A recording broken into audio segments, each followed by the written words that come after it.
So you know about the cranial nerves and the peripheral nerves, but basically peripheral nervous system is made up of, as you know, motor nerves, sensory nerves, and autonomic nervous system.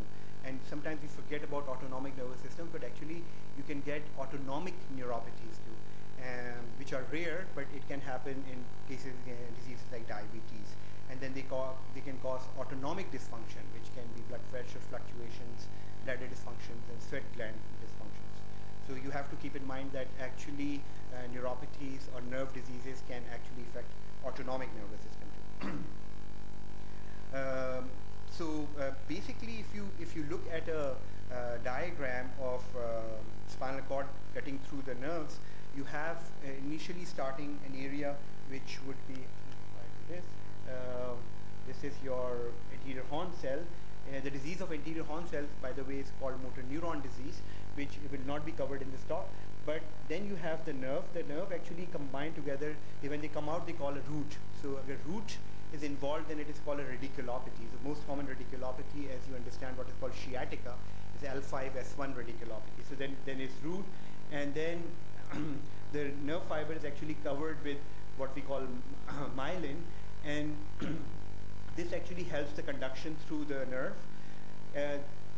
So nerve diseases can affect the axon or the myelin itself, and how we divide the disease. As a clinical neurophysiologist, when I look at a neuropathy or a nerve disease, I tend to, and we'll talk about that in the talk too, that I try to figure out whether it is affecting the myelin or whether it is affecting the axon itself, because both neuropathies are different and are treated differently. So if you can just take one message from here and you want to look at the nerve disease, peripheral nerve disease, in your mind, if you can classify them into two, which could be an axonal neuropathy or a myelin-induced neuropathy, like a demyelinating neuropathy, you are doing pretty good, because then the treatment modalities are different for both. They eventually supply the nerve. There is a neuromuscular junction, and I think somebody might have talked to you about neuromuscular junction diseases and the muscle diseases, which are called myopathies. These are neuromuscular junction diseases like your myasthenia gravis or Eaton-Lambert syndrome. So this is how, and then there is a sympathetic nerve attached to it, and then there's the sympathetic ganglion, so you can have nerve involvement of this when there will be autonomic neuropathy. This is what I was talking about root. This is mostly sensory root, and this is mostly ventral root, is mostly the motor root. They combine, they form a rami. All ventral rami combine in the brachial area and the lumbar area to form plexus.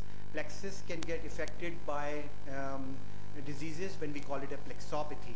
So basically you have, when the nerve root, the dorsal root usually goes to the back and supplies the paraspinal muscles. When we do EMG, if we sample the dorsal root, if you want to directly sample the dorsal root, we can actually sample the paraspinal muscles. So with needle OTA, you go into the needle and you check the paraspinal muscles, you can actually look at the root directly. So when we want to, for example, L5-S1 radiculopathy, sciatica, so you do the nerve test and you find out problems in there, and then you actually want to make sure that it's a root problem. You can actually, this dorsal root can be checked from a posterior, from going from posterior to looking at the paraspinal muscles. It could be cervical paraspinal muscles, thoracic paraspinal muscles, or the lumbar paraspinal muscles. So this is the concept of root versus nerve versus plexus, plexopathy. And then the nerve itself is very complicated. It's, you must have learned from your histology that it is not just simple. You have covering of the nerve, which is called right here. Here is the endoneurium of the nerve itself. Then you have perineurium, and then you have this external epineurium. And then you have these nerve fibers. So if somebody cuts it, it does not mean that all of it is cut. So sometimes people think that if the nerve is cut, it is all gone. It can actually get repaired to a lot of extent. And nerve injuries are different. So peripheral nervous, central nervous system has, as you know, oligodendrocytes. Peripheral nervous system have Schwann cells. And Schwann cells helps to myelin the peripheral nerve. So that is the difference between that. It's also interesting that these are two different diseases that affect peripheral nervous system myelin and central nervous system myelin. So peripheral nervous system myelin is a disease called Guillain-Barré syndrome, or GBS, or CID, CIDP, chronic inflammatory demyelinating polyradiculopathy. We'll talk about that. And that affects Schwann cells. And multiple sclerosis is a disease that affects actually oligodendrocytes. But it's very interesting that they would never cross over. So you would not see person who is getting oligodendrocyte disease. So it would not happen that multiple sclerosis will start affecting the Schwann cells. So this both the cells are different, cell lines are different, but this is how it works. Now, there is a concept of lower motor neuron. Yes, sorry. Yes, optic nerve is involved, and optic nerve is a central. It is oligodendrocytes, so it's involved in multiple sclerosis. So it's not the peripheral nerves where like your 6th cranial nerve or 5th cranial nerve or 7th cranial nerve would be involved, and we'll talk about that.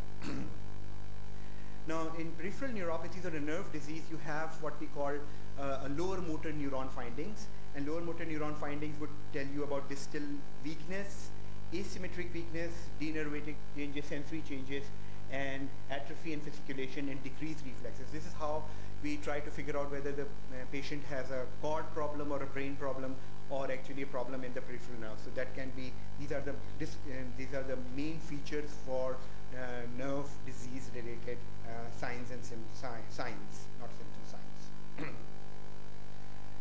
Radiculopathy, which means only the root involvement, so nerve root involvement. The most common in neck is C5, C6 radiculopathy, जो हाथ में दर्द होता है, that is very common, and in back it is L5, S1, which is your sciatica.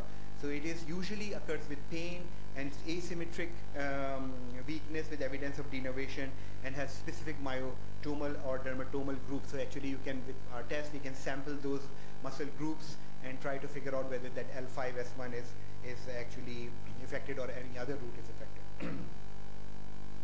So we'll just go through a case, and you just, I'll just quickly go through this case and you can look at it, and I won't ask you questions because it's a big auditorium, but you can just see whether you are, you see a case that, and this happens quite frequently actually. So this is a patient who brought to ER, was flown emergently for possible acute stroke. So people were thinking he had an acute stroke. When he arrived at ER to discover the patient was 45-year-old male who had been traveling in past 2 weeks. Approximately 5 days ago, he noticed some weakness in the left hand when he attempted to use his walking stick. So he had problem walking, and he was using his walking stick and he had problems. The following day, he felt that his leg wouldn't work. The next morning, he was barely able to stand up, and he couldn't use his left hand at all. He reports that 48 hours after the initial onset of symptoms, he was unable to move anything other than his thumb. So can it be stroke? Usually not. Stroke means strike, it happens suddenly. Thrombotic stroke sometimes can stutter a little bit, but it would take within hours that they would get worse. But it cannot be over days that stroke will happen. So stroke this cannot be a feature. So it means that something is going on which is going progressively, right? On examination, his heart rate, his temperature was 37.6, blood pressure was fluctuating. As we talked about, 80 and then 150, 30 and 80, and heart rate 72, respiratory rate is 12. His mental status was fine. Cranial nerves reveals prominent bilateral facial paralysis. So he had bilateral facial palsies. The neck flexor and extensors were weak at 4/5 on MRC scale, and when we did it repeatedly, they did not get weaker. So that means that what? He did not have a neuromuscular junction problem. When you do it repeatedly and they get weaker, then it's a neuromuscular junction problem like myasthenia gravis. For example, if you tell them to look up and they constantly look up and they start drooping in their eyes, that is constant weakness. So they tried to do that, and it was the same weakness, not getting worse. Although the patient complained of occasional tingling in both legs, sensory examination was perfectly normal. No reflexes were found, and he did report a diarrhea, which was onset was a few days back. So what do you think he had? Yeah, so it's a very simple, straightforward case of Guillain-Barré syndrome, and so this was his facial weakness. So he has bilateral facial weakness, but sometimes we forget that 7th cranial nerve is also involved with it, and sometimes you say, okay, this might be because of stroke, but this was not a stroke. Actually, it was this, and this was fluctuations in his blood pressure, so we were monitoring that. So where would you locate it? You correctly said it, Guillain-Barré syndrome. I'll just scroll down. And basically so this is a common neuropathy. I discussed this here because missing this can be fatal for the patient and or very disabling. So if you see a patient who has sudden weakness going on over a period of days, you need to be very sure that you have already evaluated for Guillain-Barré syndrome. And usually we do nerve conduction studies. Nerve conduction studies, I'll tell you about it a little bit later, but it takes about few weeks before the nerve conduction studies become abnormal. So you have to wait a couple of days. So your clinical examination becomes very important. There is a thing called prolonged F waves and distal motor latencies. This become a little bit earlier abnormal, so you can do that, and conduction block. So you can find that on the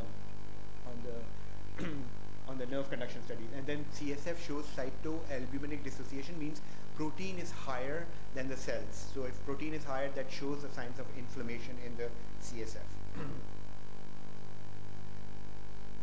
So there are two ways to treat these patients. One is plasmapheresis, as you know very well, and IVIG. When I was doing residency, there was a lot of thought whether IVIG is better than plasmapheresis. There were a lot of studies done at that time, but they are actually equal. When we used to do it, actually we were very worried about IVIG, so we used to give a booster dose after 15 days. But there is no use of booster dose now.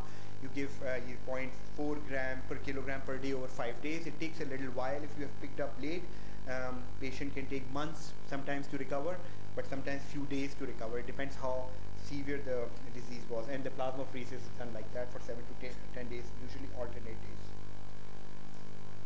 So this was a study that was done way back, and that showed there was no difference between IVIG and plasmapheresis. IVIG is quite expensive. It is about, 70 kilogram male would cost more than $1 million in Pakistan, million rupees. So plasmapheresis is much more cheaper. So you would go for a cheaper treatment if patient can tolerate it. IVIG, before giving IVIG, you should check IgA levels, which sometimes IgA deficiencies can cause anaphylactic reactions with IVIG.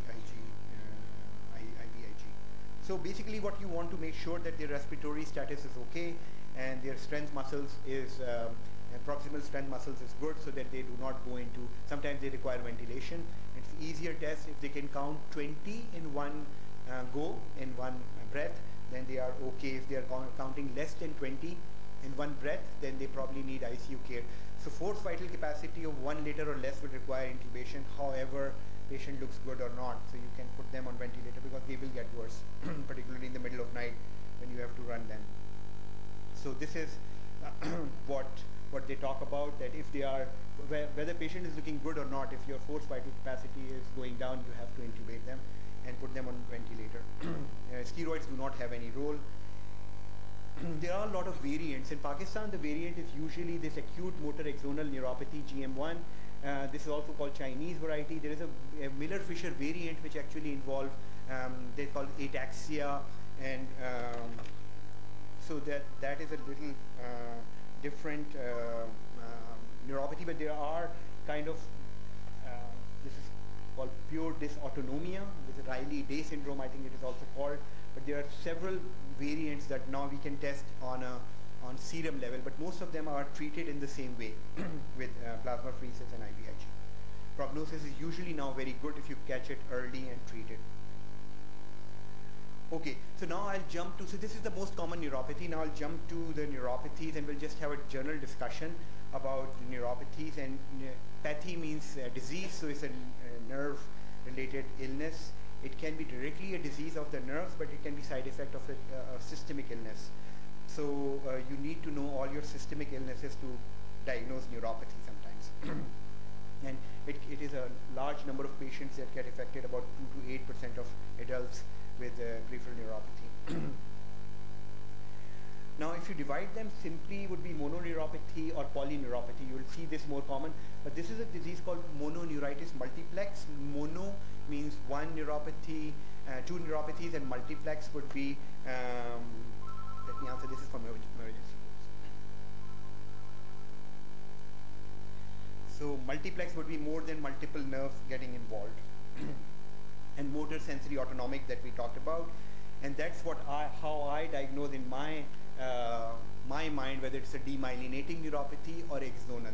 This मैंने आपसे बात किया था, GBS is a demyelinating neuropathy. You have to act fast. So if you divide that in your mind, that it becomes a little simpler, and that can be diagnosed more on an EMG actually. So, so if it is single nerve, so you see a lot of mononeuropathy, which is like facial nerve, which is Bell's palsy is a mononeuropathy, which is very common. Sixth nerve palsy, which is very common in diabetes. Third nerve palsy, pupillary sparing, is very common in diabetes, which is ptosis, and down and out eye, which is very common. This is mononeuropathies. Diabetic mononeuropathies are very common. You can have one in nerve involvement in the lateral cutaneous nerve of thigh. Side ke upar pain hota hai. It's called neuralgia prosthatica, which is also very common with neuropathies. So there are a lot of mononeuropathies in diabetes, but they can occur in other settings too. For example, in carpal tunnel syndrome, which is a mononeuropathy of a median nerve, which can occur with thyroid disease and compression. This is more dangerous kind of neuropathies, which are mononeuritis multiplex. So they say I have a wrist drop and then they have a foot drop. That means that there is a neuropathy that's going in different places. These can be related to an autoimmune illness, particularly cancer disease. So बहुत सारे diseases में हो सकते हैं, SLE है और सब है, लेकिन typically I'll tell you, but there are a lot of diseases that will go through that, but there are a lot of diseases that can cause it. So I'll tell you more revealing in other slides. So it can be, course can be acute, chronic, or progressive, and polyneuropathies can be motor, sensory, or sensory, motor, and autonomic that we talked about. Now, this is what we are talking about, whether the neuropathy is one nerve that is involved or there are systemic diseases. So you have to look at systemic diseases to make sure that they have no systemic illnesses, as we talked about lupus.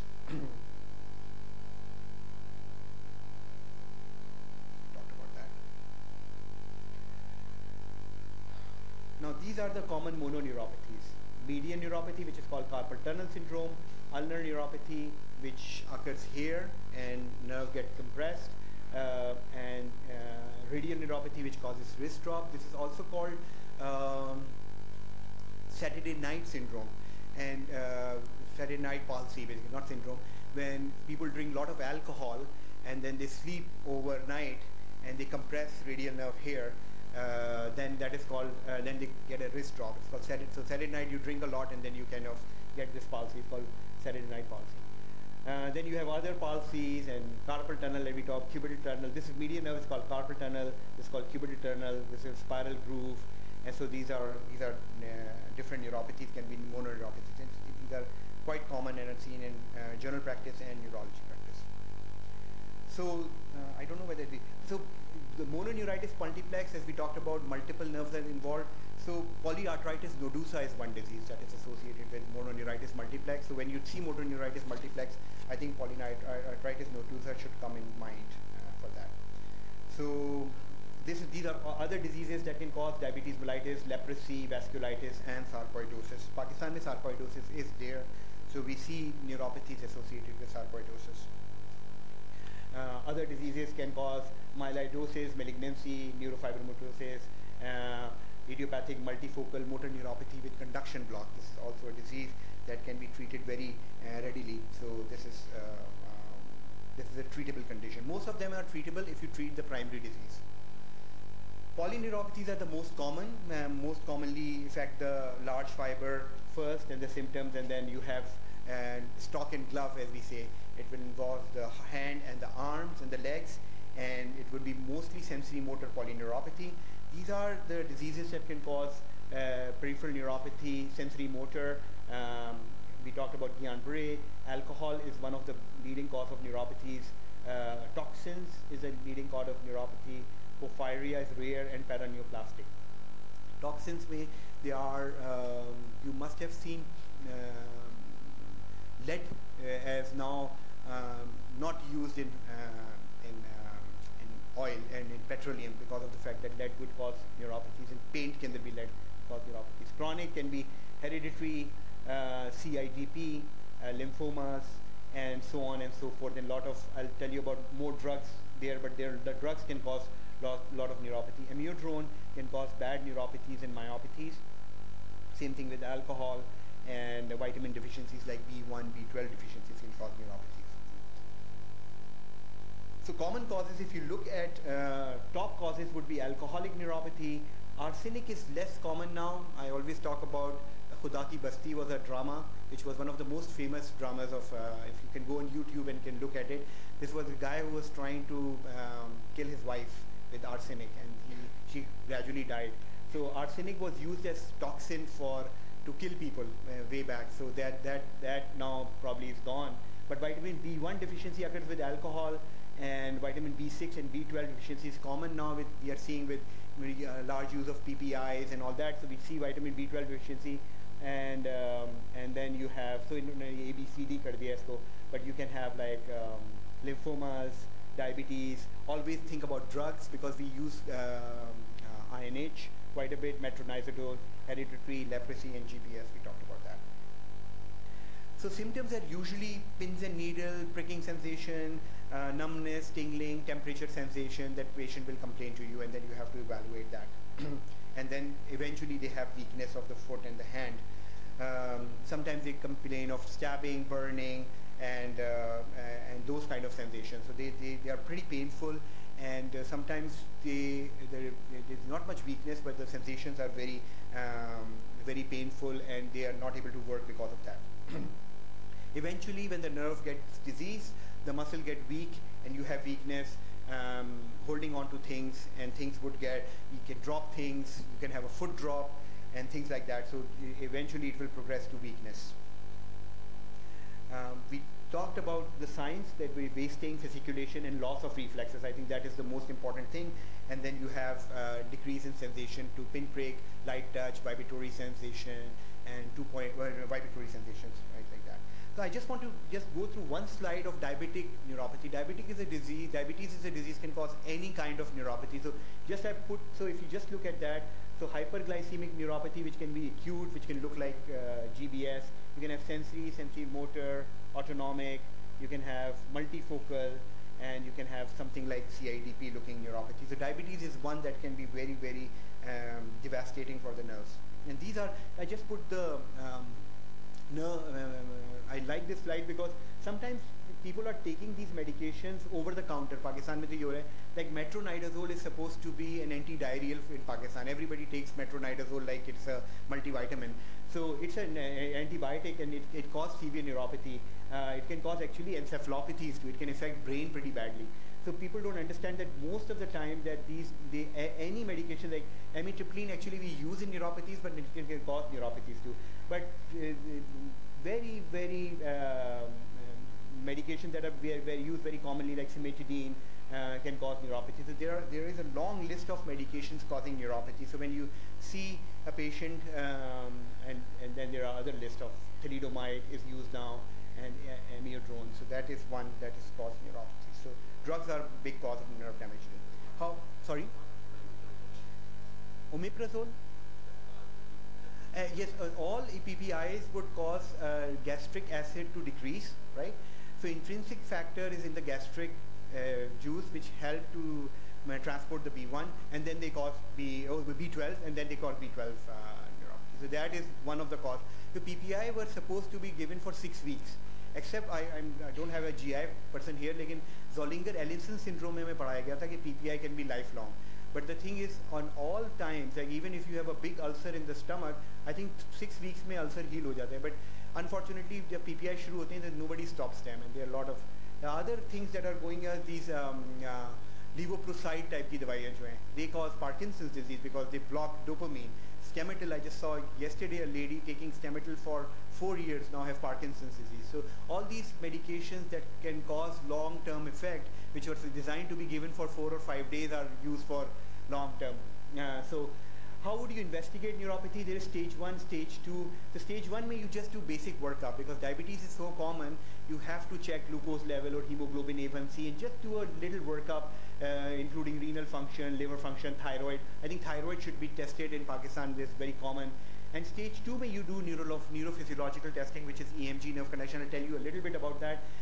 You can do serum electrophoresis, and if you're suspecting sarcoid, you can do serum angiotensin converting enzyme, and then higher level testing, which will be more autonomic testing. And then if things are not there, then there are a long list of tests that you can do. So you are looking for things that, for example, HIV and Sjogren's syndrome, and then you are searching for carcinomas, multiple myelomas, and then you can have genetic testing like P0 protein here, and P0 gene mutation, and P myelin. So these are the genetic testing. So there are stages of level. You don't do tests on everyone. Every test is done. But what your clinical suspicion is, you can actually diagnose. And when you treat that disease, actually the neuropathy gets better. And this is I always put it there, but you won't be able to read it. But basically it is a flow how you would do it. And this is what I was saying, that if you have EMG, then you have axonal or demyelinating, and that it becomes very easy for an EMGer to figure out whether it's an axonal or demyelinating, and then you can check it. These slides you can get from us, right? So this can be easily available. EMG is the basic test to check for neuropathies, and it is a test, electromyography and nerve conduction study. The test is electromyography. It's a very old test. You put an electrode in the muscle and check the motor activity of the muscle, and you give a little shock to the nerve and check the conduction of the nerve. It's very simple principle. Basically, you have a proximal point and a distal point. You put the electrode there, you shock the nerve, and see the conduction between the 2 points. It's as simple as that. There is a thing called distal latency, how long it took your shock to go to the muscle, and this comes as a distal latency. This actually tells you about the myelin. So what is the health of the myelin, and then it gives you a response which is an amplitude, which gives you how the axon is functioning. So we can actually tell you whether the axon is a problem and a myelin is a problem in a very simple term. So it is a nerve conduction. You just do that, and it will give you 2 responses. And basically, if it is a normal study, you have a normal latency and an amplitude, and then second response is right here. In demyelinating, this latency becomes very long. So you know the conduction is taking too long between one point to another point. So this is, and the conduction velocity also decreases. And then this other amplitude is low. In axonal, actually, the axon is involved. So actually, the amplitude is low. So this is the most simplistic way I can tell you how nerve conduction is done. Where basically demyelinating and axonal you can actually find out very easily from these graphs. Okay, and then what you put a needle in the muscle, and you see which muscle is involved in by which route, and actually this is the motor unit. So it's a normal motor unit, which is a very simple kind of response, but in a motor unit which is large, which can be very complex. Sometimes they have a satellite potential, sometimes have polyphagia, which actually shows that it's a neuropathic motor unit. And in a myopathy or a muscle disease, it becomes very small motor unit typically, but things can change. But this is what we do for EMG when we put a needle in. Now treatment, basically you treat the condition. If you treat diabetes, the things will get better. If you treat sarcoidosis, the neuropathy should get better, but that is what we treat. Now neuropathic pain is very painful, and I just put one slide here. There are a lot of medications available to improve neuropathic pain. That does not mean that they will treat the neuropathy, but they will treat the neuropathic pain, which is very disabling. These medications are not your typical painkillers, because they will kill your kidneys if you take, for example, naproxen for a very long time. So you have to go around and change the receptors in the nerve, which can be a norepinephrine receptor with SNRI, or you can work with a sodium channel, you can work on potassium channels, you can work on calcium modulation, and these are how they work. Like for example, you inhibit norepinephrine and serotonin uptake, so norepinephrine goes up, and the pain and the numbness get decreased, and you can work through tricyclics. The newer one is called duloxetine, venlafaxine, and all these medications. Then you have sodium channel medications like carbamazepine, that is typically used in trigeminal neuralgia, very commonly used in trigeminal neuralgia. Gabapentin, lamotrigine, blocking calcium channel, going through pregabalin and gabapentin, and then you have other gamma-aminobutyric acid kind of mode of action. So they are different, and you can take it for a longer period of time because they are safer. Prognosis, usually they do good if you find that 1/3 causes identified are treatable, 1/3, but they are amenable to treatment. But 1/3 will not be identified, and you just have to treat the symptoms. So lot of it, if it's an acute neuropathy, can be treated very well. So in summary, basically peripheral neuropathy can be divided into two acute and chronic forms, symmetrical polyneuropathies and mononeuropathies, particularly multifocal motor neuropathies, which are more dangerous ones. Acute neuropathies are diagnostic emergencies. So there are some emergencies in neurology too, which is like a stroke. Guillain-Barré is also an emergency, so you have to take care of that right away. Neuropathy due to diabetes and alcohol misuse can be diagnosed in the primary care, does not need a neurologist. Neurophysiological tests distinguish axonal, as we talked about, from demyelinating, and you can treat them. Demyelinating neuropathies are commonly inflammatory and are very treatable, like CIDP is the chronic version and the acute. Axonal neuropathies have multiple causes, particularly drugs, don't forget drugs. And generic management includes foot care, ankle support, treatment of neuropathic pain we talked about. Okay, thank you so much. I hope I did not go over my time.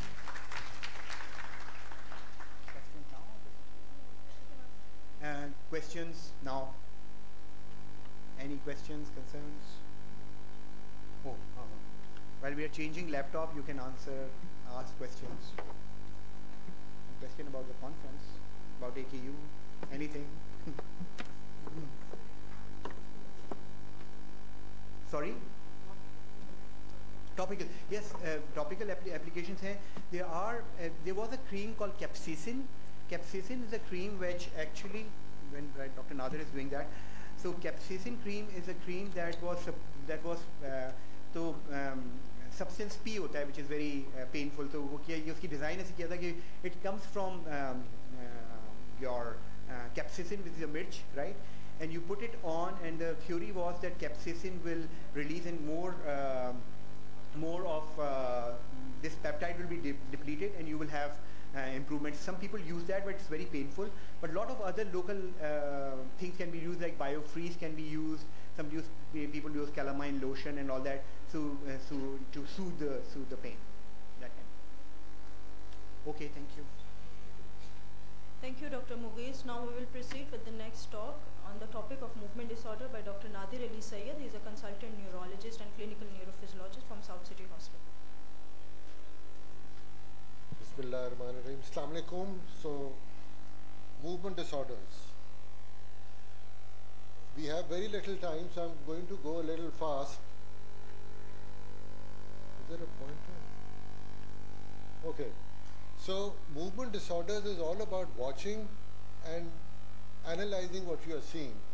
And there are many different ways of putting it to words, but you know, you just look at the abnormal movement, and then you decide whether it's fast or slow, is it small amplitude or big amplitude, is it rhythmic or not, is it jerky, what are the relieving factors, provocating factors, and by the end of that exercise, you pretty much figure out what it is.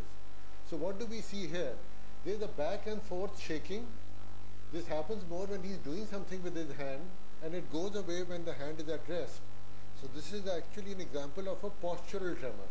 And when he tries to do something, he really can't control it. And this is very treatable, and we'll talk more about it.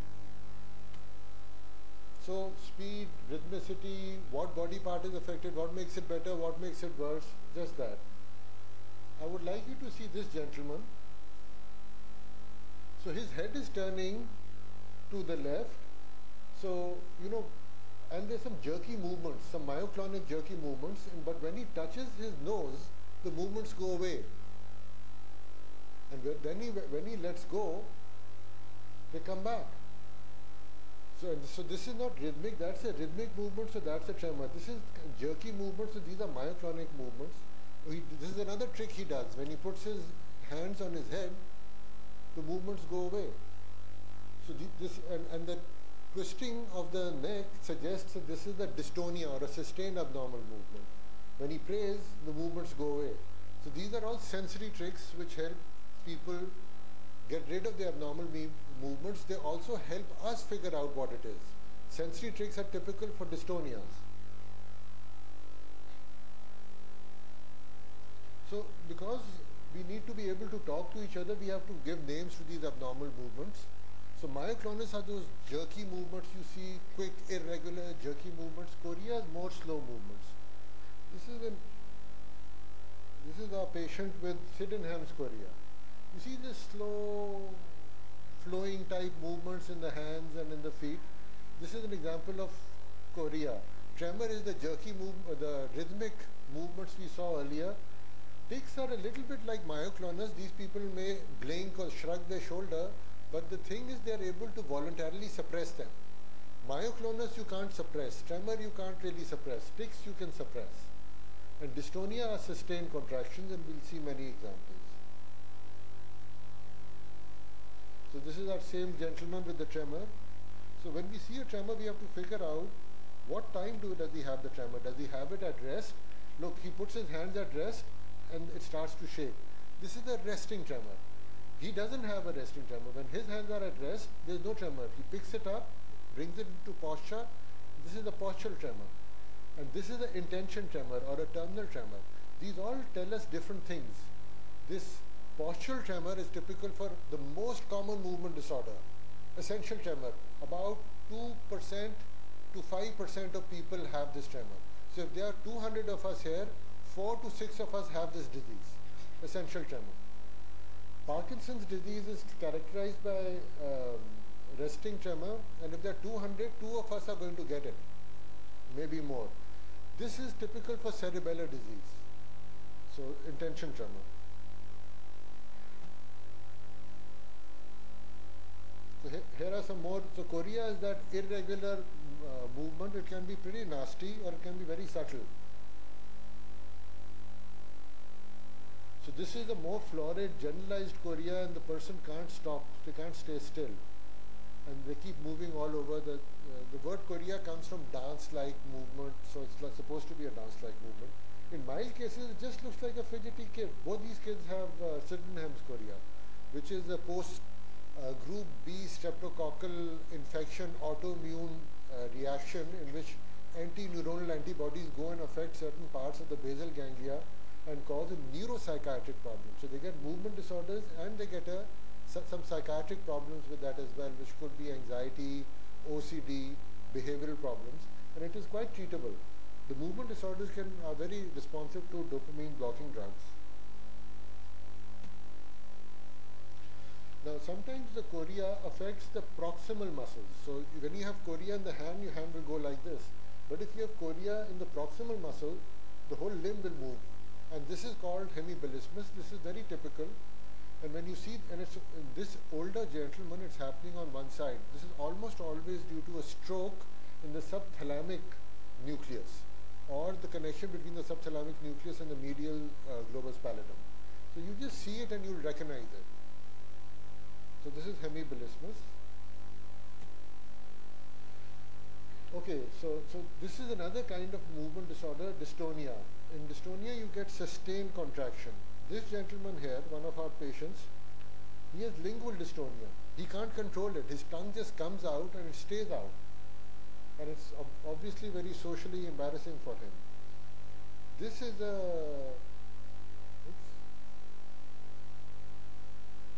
This lady had segmental dystonia. So you call it focal if it's just one part of the body. For example, if it's just the eyes, we'll call it blepharospasm, focal dystonia. Tongue, lingual dystonia, focal. If it's just the neck, we'll call it torticollis, again focal dystonia. This lady had in the jaws, in the neck, in the face, around the eyes. So this is the segmental dystonia, and she's really quite miserable. And so she has perpetual retrocollis. Well, not retrocollis, you see the blepharospasm, oromandibular, the combination of blepharospasm and oromandibular dystonia is called Meigs syndrome. And she also had some neck dystonia, so segmental dystonia. And this, by the way, is the same patient after a certain treatment. Much better. So these patients, there are treatments. This lady was treated with botulinum toxin and medications.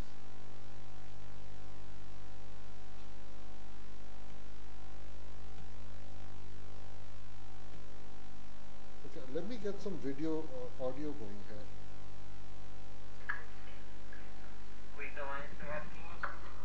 Can you hear it? ये आवाज हमेशा ऐसे ही रहती है या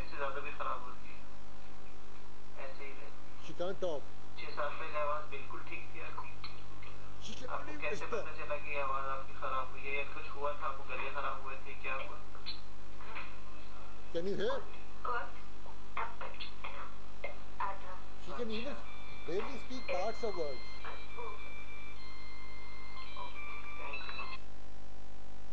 So she has a dystonia, focal dystonia involving the vocal cords. And what happens is the vocal cords come very close together and you can't get any air up and you can't speak and your voice becomes strangulated to the point that you cannot speak at all. And for a young girl it's a terrible thing to happen. And then this young lady also was treated.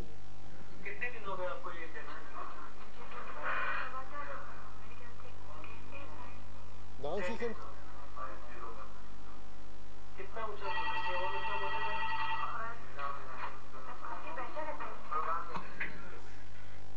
So now she can talk. So this is an example of spasmodic dysphonia, a dystonia of the vocal cords.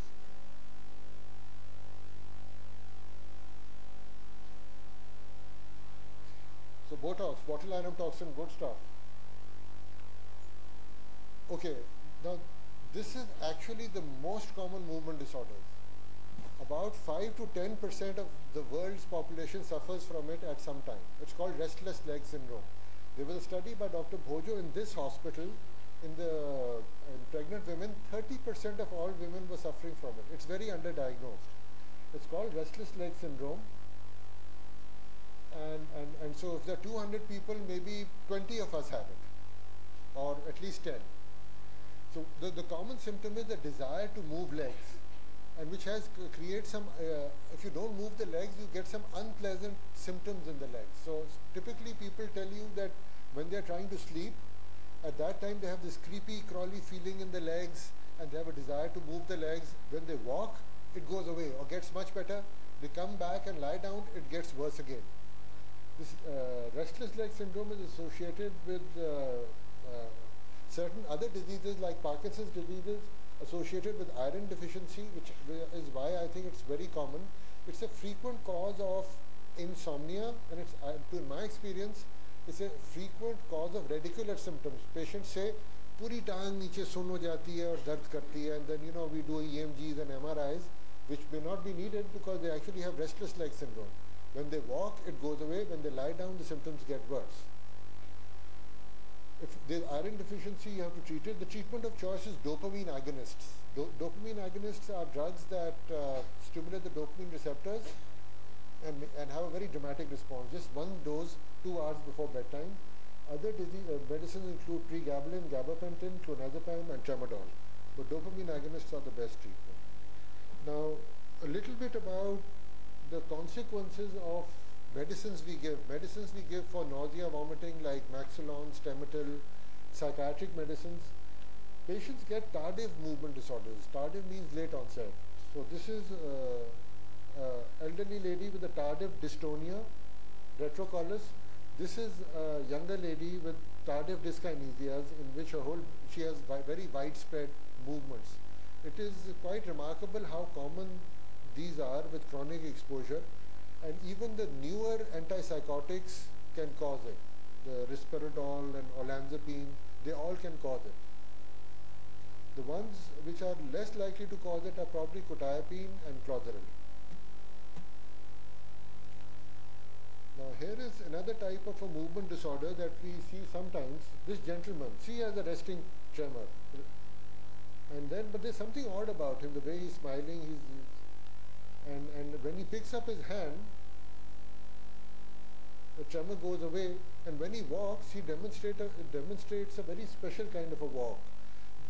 Both of these are examples of astasia abasia. You see how she's walking? She looks like she should fall, and she's falling, but she doesn't fall. It's a very strange, non-typical walk. And this is an example of somebody with a psychogenic movement disorder. One way to figure them out is when you ask them to tap, they're tapping with a certain frequency, and then you ask them to copy your hand, and their tremor will copy the frequency of your tapping. So if they're shaking like this, and you ask them to tap like this, their tremor will slow down and reach the same frequency. This is called entrainment. So psychogenic movement disorders are diagnosed on the basis of sudden onset related to a psychiatric stress, not fitting typical patterns and entrainment, and this special walk called astrasia abasia. You ask him to do this, the tremor gets better. Now, a little bit about Parkinson's disease. So, we've all seen people walking like this at shadis, right? Uncle chal rahe hain. Yeah, well, you know what? Uncle might have Parkinson's disease and he may not know it.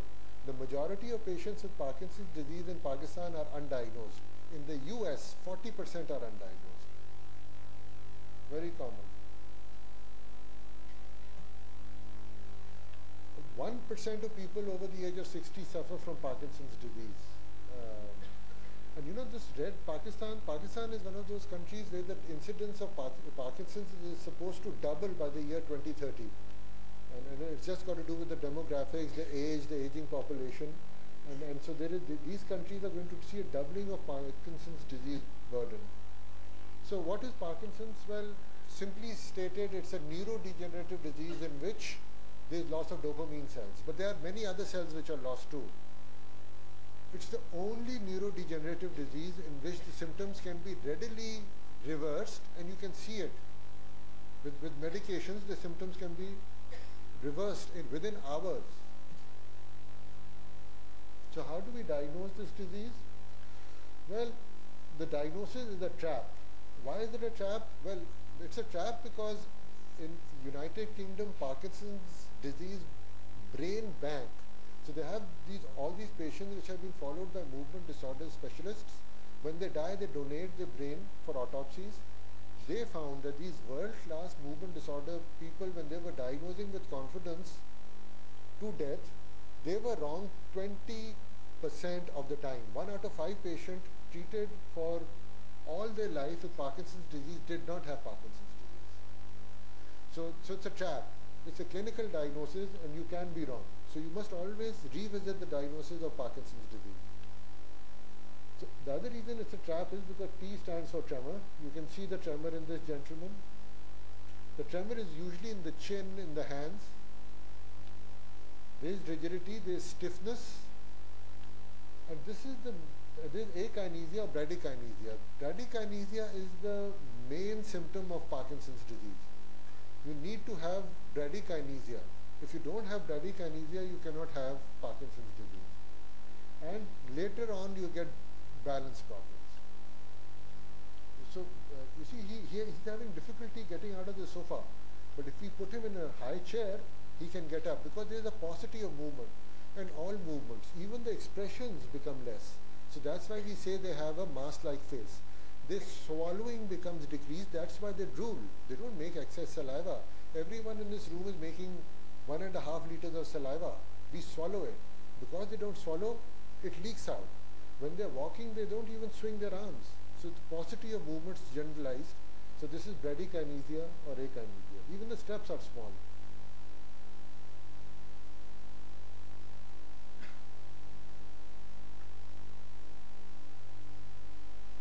So there are some other motor symptoms. This is the handwriting. This is called micrographia. Micrographia is smallness of writing, and the sentence as they write becomes smaller and smaller. That's very typical. So it's not just small writing. The first few letters may be bigger and then it seems to taper off. And this is another clip of a typical unilateral. Parkinson's disease is always one-sided when it starts, never both-sided. If a disease starts on both sides, it's probably not Parkinson's disease. So this is the typical patient with a resting tremor on one side, and then usually in the upper limb, then goes to the lower limb, and in a couple of years shifts to the other side. So this is quite a typical patient. But as the disease becomes worse and worse, the movements decrease, they become a little bent over, stoop, steps are small, arms are not swinging, and balance is bad. I'm showing you these so that you have that image and that picture so that you can pick it up. There are other less common presentations. About 30% of patients with Parkinson's disease never have a tremor throughout their disease. Some say 25, some say 30, but up to 30% don't. So they look like they've had a stroke. Look, doesn't this look a little bit like a hemiplegic gait? It does. But he's not circumducting his leg. But you have to be aware, you have to take the history, how did this come on? A lot of patients with Parkinson's, tremulous Parkinson's, we find them being treated for strokes. And sometimes it starts in the foot. Not usually, but sometimes. So we talked about low dopamine, but it's not just dopamine. There are a lot of other neurotransmitters. There is norepinephrine, acetylcholine, serotonin. So these non-motor symptoms are related to these other systems which are affected. So acetylcholine loss affects memory. Serotonin loss causes other mood disorders, and we'll talk a little bit about associated non-motor symptoms right here. So there are autonomic symptoms such as orthostatic hypotension, urinary symptoms, constipation, sweating, erectile dysfunction. Interestingly, the first symptom of Parkinson's disease is not a motor symptom. Typically, it is a symptom such as constipation or loss of smell, which can predate the first motor symptom by 5 to 10 years. So when you look at these patients in retrospect, some of them have lost their smell. A significant proportion have those complaints. And some universities develop these smell tests, Pennsylvania smell test cards that you give to patients, and they seem to have a pretty impressive sensitivity for detecting Parkinson's. But of course, they're not specific. Then a lot of sensory symptoms. These people sometimes complain of an internal tremor, sensory symptoms, pain. The restless leg syndrome is associated with Parkinson's disease.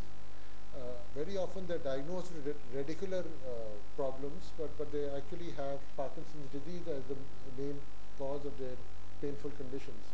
A lot of sleep problems, such as insomnia, which could be related to the medications, restless leg syndrome we talked about, and REM behavior disorder. A lot of these patients act out their dreams. Usually when we dream, often it's in the REM period and the brain switches off the body. Only your diaphragm is working and your eyes are working. So you have these rapid eye movements and you continue to breathe. But there seems to be some problem in patients with Parkinson's disease in which the atonia part of REM sleep doesn't kick in and they act out whatever they're doing. So if they're fighting, they'll be fighting in bed. If they're running, they might get out of bed and run. And this can be quite disturbing to their partners. Very common neuropsychiatric complaints, depression, anxiety, and often neglected. And non-motor symptoms are emerging as perhaps more important than the motor symptoms for many of these patients. So they need to be sought out and addressed. Okay, in Pakistan, very important, drug-induced Parkinson's. You know, these drugs, these GI drugs like Maxolon and Stametil and levosulpride, very common cause of Parkinson's-like presentation and patients being misdiagnosed as Parkinson's. But of course, the most typical are the dopamine depleters which account for most of these patients. But some unexpected calcium channel blockers can cause Parkinsonian syndrome. I've seen a patient with valproic acid, an epileptic started on valproic acid and presenting in a few months with Parkinsonism. So we have to be on the lookout for iatrogenic Parkinsonian conditions. So the most reliable diagnostic feature of Parkinson's disease, you've got to get the history, you've got to make sure they don't have these other drugs on board. The classic resting tremor, unilateral asymmetric onset. The other Parkinsonian syndromes are often symmetric. The very slowly progressive. Patients, if they are falling in the first year of their motor disease, probably do not have Parkinson's disease. They have something else like maybe corticobasal ganglionic degeneration or progressive supranuclear palsy. This is another good test for Parkinson's in a manner of speaking. Good response to Sinemet. If they have an excellent response to Sinemet, it's probably Parkinson's disease. And no atypical features. Atypical features are cerebellar findings, corticospinal tract dysfunction, a lot of cognitive problems or postural problems, symmetrical onset. These are all atypical features. But there are few things, I won't go into the wide differential, but there are few things that you should not miss out. One is NPH, normal pressure hydrocephalus. Typical CT, NPH CT. NPH CT, the ventricles are big ventricles, lots of water, hydrocephalus. So how do you remember hydrocephalus? Remember the 3 W's. These patients are wet, weird, and wobbly. They are wet because of incontinence, they are weird because of cognitive problems, and they are wobbly because of walking problems. So if you have the 3 W's, always think of normal pressure hydrocephalus. This is a patient with NPH who looks a little Parkinsonian.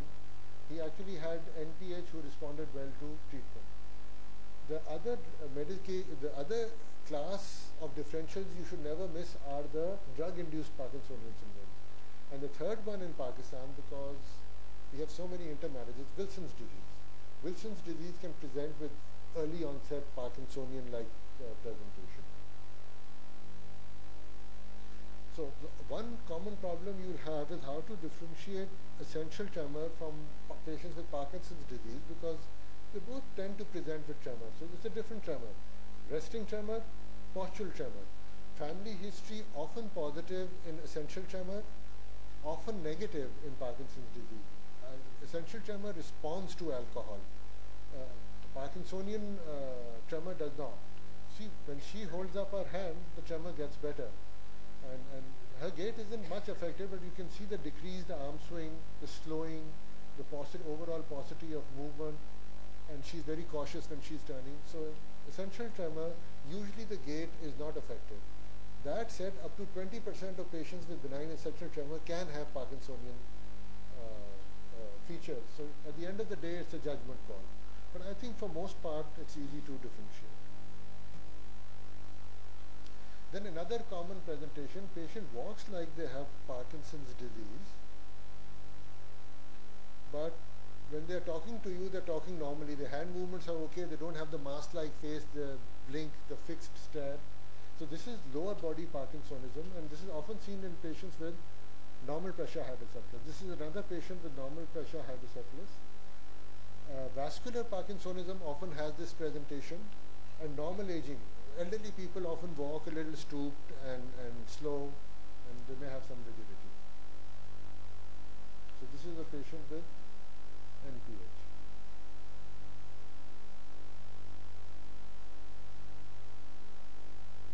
Fairly Parkinsonian gait, broken up and turning, decreased arm swing, stoop, there's clear postural instability. Okay, let's move on to treatment. Parkinson's disease treatment. The first years are the honeymoon period. No matter what you do, there's going to be bliss all around. And we'll talk about why. Because things just work so much better in the first few years. The goals of treatment are neuroprotection. Well, neuroprotection, exercise may be neuroprotective. There's some hope associated with monoamino oxidase B inhibitors that they may be neuroprotective. We don't really have any good neuroprotection. We want to delay the onset of motor complication, and the medications are fairly limited. The best medication is still the oldest medication, Cinemet. Cinemet, most effective, best tolerated. Then there are some others. The second most effective medicine is dopamine agonists. Then we have other players like monoamino oxidase B inhibitors and COMT inhibitors, which prolong the effect of dopamine and amantadine. But at the end of the day, everyone will require Cinemet or levodopa.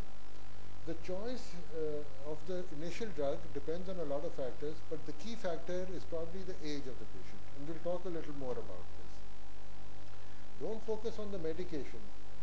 A lot of these patients are helped by speech therapy, exercise, physiotherapy, attention to their nutrition, and support groups. We have a support group in Pakistan. The Parkinson's Society of Parkinson's has had hundreds of meetings in Karachi. There's one on there's in fact a walk on the 11th, this 11th at the rehab center. So these patients feel good. But let's come back to the medications. Most effective, cheapest, best studied, but there are some problems. If you give it to younger patients, you may end up with more dyskinesias. Dyskinesias are abnormal excessive movements. Nausea is common, very short half-life, 90 minutes. but it works longer in the honeymoon period because in the brain it seems to stick around for much longer. In the plasma it is cleared out in a couple of hours, but it seems to stick around in the brain much longer. And then when you go on, there are a lot of fluctuations that happen on-off phenomena. In the beginning, the patient takes the medicine twice a day and feels good 24 hours. Then the duration of effect lasts less and less, and there's wearing off. This has to do with the therapeutic window, which keeps narrowing the progressive loss of dopamine-producing cells. So the duration of action becomes shorter and shorter. And then you have loss of effect and they become frozen, and then when you give the medicine there's too much movement and they get dyskinesias. These dyskinesias can look quite horrible, but they are more distressing to the witnesses than they are to the patients themselves. And many patients prefer to be dyskinetic as opposed to frozen and locked in. So how do we give Cinemed? Just start low, go slow. We don't have the 25-100 preparation yet. We are working to get it. I think it will be available in a couple of months. But the Desi Cinemed is 25-250. You give quarter tablet 3 times a day, maybe with motilium so that they don't throw up. And then you slowly increase it to maybe up to 1 tablet 3 times a day. And you give it according to their waking hours, not according to the meals. There is a problem with protein and Cinemed. Protein delays the absorption of Cinemed. This is not a problem in the beginning of Parkinson's disease, but with more advanced disease and a more narrow therapeutic window, you may want to separate the Cinemed from the protein load of the day.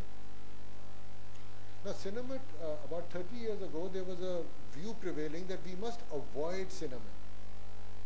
If you delay Cinemed, it will be better for the patient because they will have a medicine when they need it, and the disease won't be so bad and they won't have so many side effects. That is all this is in 2004, this was publication in the Neurology journal that, there's a lot of evidence to suggest that we must not delay the use of medication for patients with Parkinson's disease. Because there is now actually randomized data. This is the L-DOPA study, and this is very old also. This is about 12, 13 years ago, in which they delayed Cinemed and gave different doses of Cinemed to patients. And this was like a 9-month period and then the washout period. What they found was that there was a neuroprotective effect of giving Cinemed. These patients who didn't get any Cinemed for 9 months, once they were worse off than patients who received Cinemed and then their Cinemed was stopped. So there seems to be a protective effect of giving Cinemed early on in the L-DOPA study. Now a little bit about monoamino oxidase B inhibitors. I like Alzilo. This is the newer one. It may be neuroprotective. It's not a very effective Parkinson's drug. Dopamine agonists. These are important. Now this is the drug of choice for younger patients.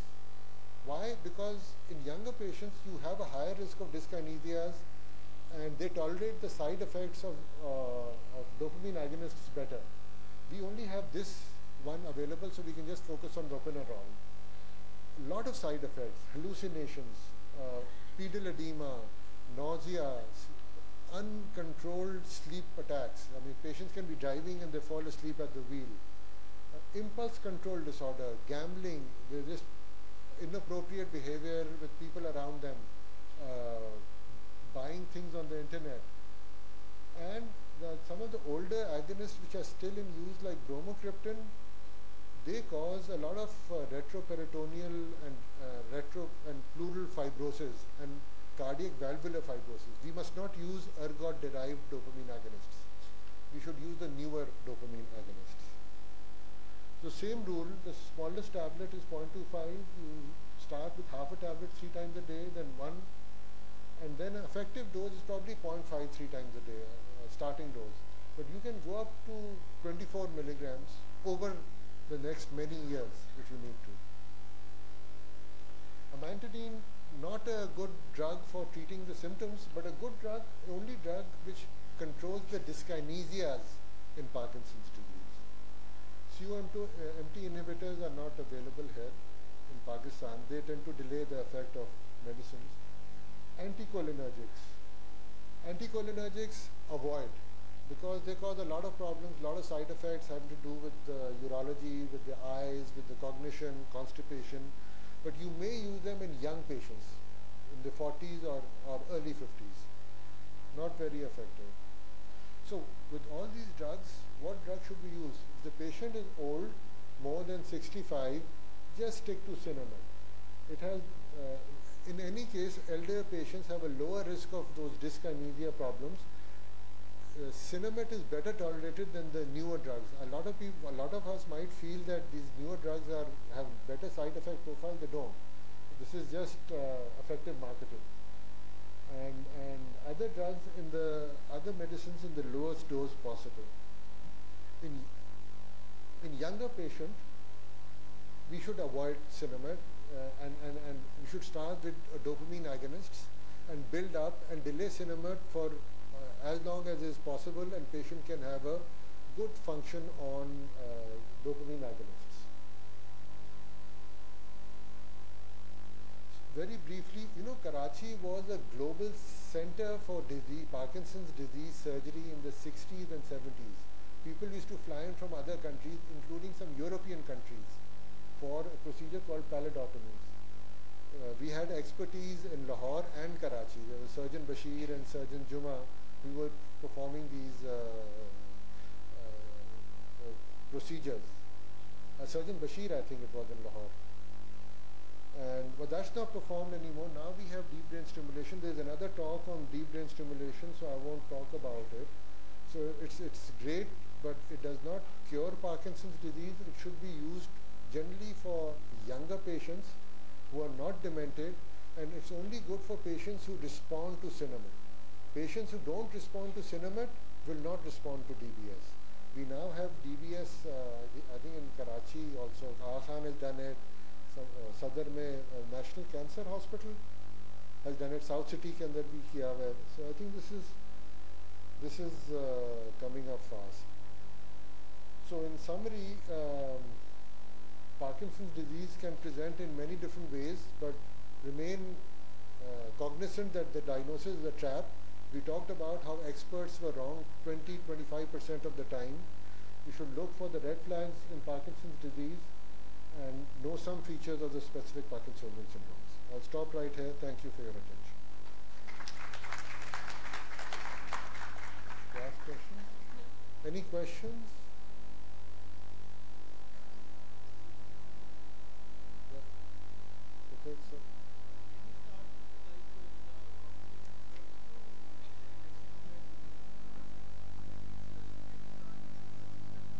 Okay, so the question is, can we start two drugs together? Yeah, we always start two drugs together. Even Cinemet is two drugs. One is the act. So you mean other drugs to block dyskinesia?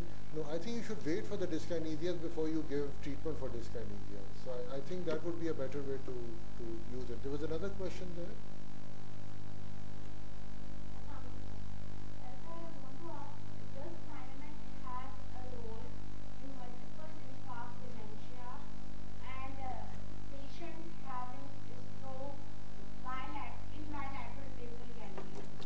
That's a good question. You know, so it's funny. There's actually literature that dopamine agonists improve recovery from stroke.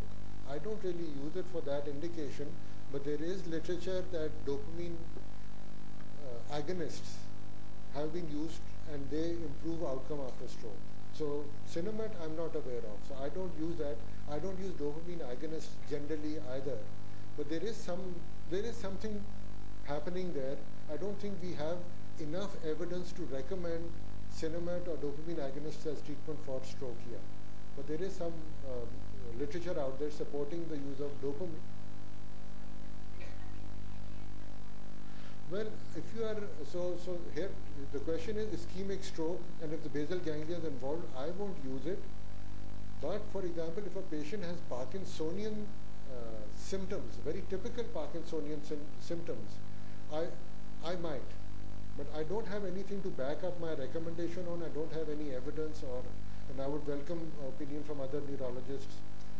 I think this is something you do empirically, and you tell the patient that, you know, this is something I'm trying as an experiment, based on the idea that dopamine is low and exogenous dopamine will make up for your Parkinsonian symptoms. Thank you. Okay, thank you.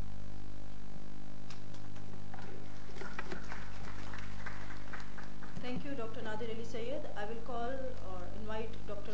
Professor Craig Anderson for his next talk.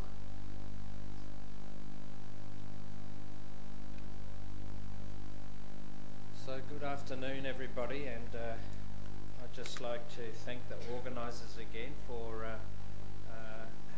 allowing me this opportunity to talk to you.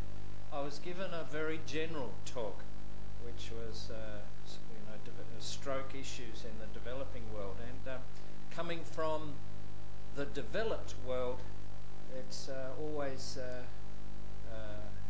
a challenge to suggest problems in suggest solutions in the developing world. It's better that you find the solutions yourself and learn from the West and adapt them to find the solutions that are practical within your context. And I thought that where I could help is to give you some advice around doing clinical research, because if you have to find solutions for your population, you need to evaluate and to understand what works and what doesn't work, and therefore you need to have some ability to understand science, and also you need to understand the medical literature. If you read articles in Lancet or New England Journal, you have to understand how science is communicated. And also, some of you in your career may have the opportunity to do clinical research, to get top jobs or to get promotion, and so maybe in my talk there can be some inspiration for you to consider having some opportunity to do clinical research in your career, because it can be very infectious.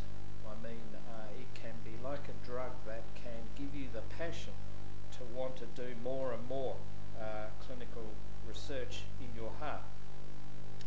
But doing research is challenging. It's very challenging. That's why not many people do research. Not just in Pakistan, but all around the world. To graduate in medicine and to do research, maybe less than 5% of people ever do any research, because it's hard work. And also you have to have the mind to do research. If your mind is very changeable, very hard to do research. To do research, you have to be able to think, and you have to be able to pursue a problem for a long time and be patient and have a clear mind. And that is why I always think that hospitals and university who encourage research will encourage good doctors, because good doctors can think, they can make sense, and they can make clear decisions, they can make sense of things with a clear mind. So doing research is good, but it is challenging.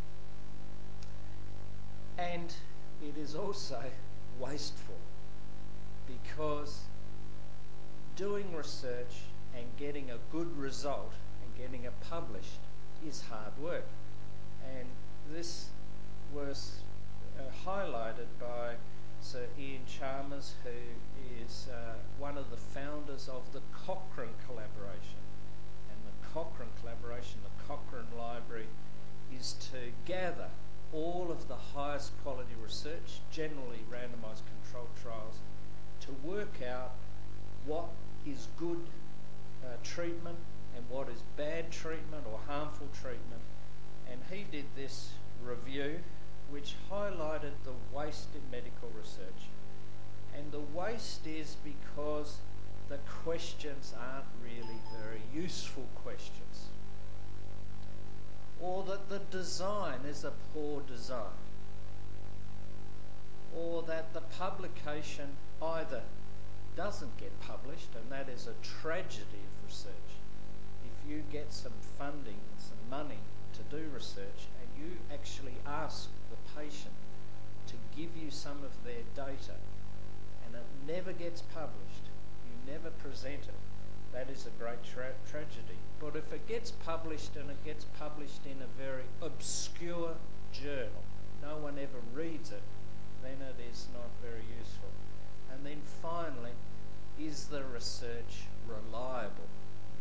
And there are many problems. So they estimated most research is very meaningless. But don't feel too bad here, because as people we are wasteful. We waste food, we waste time, we waste, politicians waste money. We're not perfect. So medical research is also not perfect, but we can be more efficient to do good research. So what are the barriers? Well, you cannot do good research without money, unfortunately, or resources. So obviously we need to find some money. There's never enough time, and one of the big problems in developing worlds, and I'm sure it's a big problem here, is we're just too busy. Doctors are just too busy doing the work and too busy with life, and never enough time to protect ourselves to think. As a student, you can think and study, but once you go out into the workforce, you have to make a living, earn some money, and work long hours. To do research takes time. You can do some quick research, but generally quick research is not very useful. If you want to do good research, you have to be patient. You have to write a protocol. You have to get ethics approval, because if you study patients, they have to give you their consent, and you need ethics approval, and often you need some training. Not all patients are easily to find, and they may not be willing to take part in your research, but it appears that Pakistan people are very obliging to the community. You have a very good culture of wanting to give back and to participate, so recruitment here is very high. If you're doing a big data, you need to do the statistical analysis, and then finally you've got your data, you've looked at the analysis, you have to write it and get it published. And if you're from a non-English speaking background and you have to try to get your paper in an English journal, that is very challenging. And English is the language of science, and therefore if you should always strive or to work with somebody who can help you to write with good English. So where would be the opportunities for you here in Pakistan to do some research? Well, one of the big issues is you have lots and lots of patients. You have lots of patients with disease. You have lots of patients who are at high risk of disease. And you have lots of patients with uncommon or rare diseases, which people in the West will be interested to know about. You can do your research here at relatively lower cost compared to the West in all aspects, not just the salary of your salary level, but also the whole costs of the data collection, which is quite attractive. But we have to be careful that lower cost does not mean lower quality. It means lower cost but good quality. Also, it's imperative. It's imperative because your health, the health of your population is changing. You have big problems of non-communicable diseases and injury. Your demography is changing.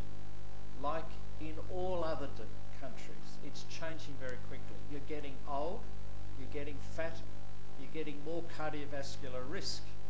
You're moving from the country to the cities. You're getting urban poor as well as country poor. You have problems with children, you have problems with pregnant women, you have problems with older women, you have problems with care of dementia.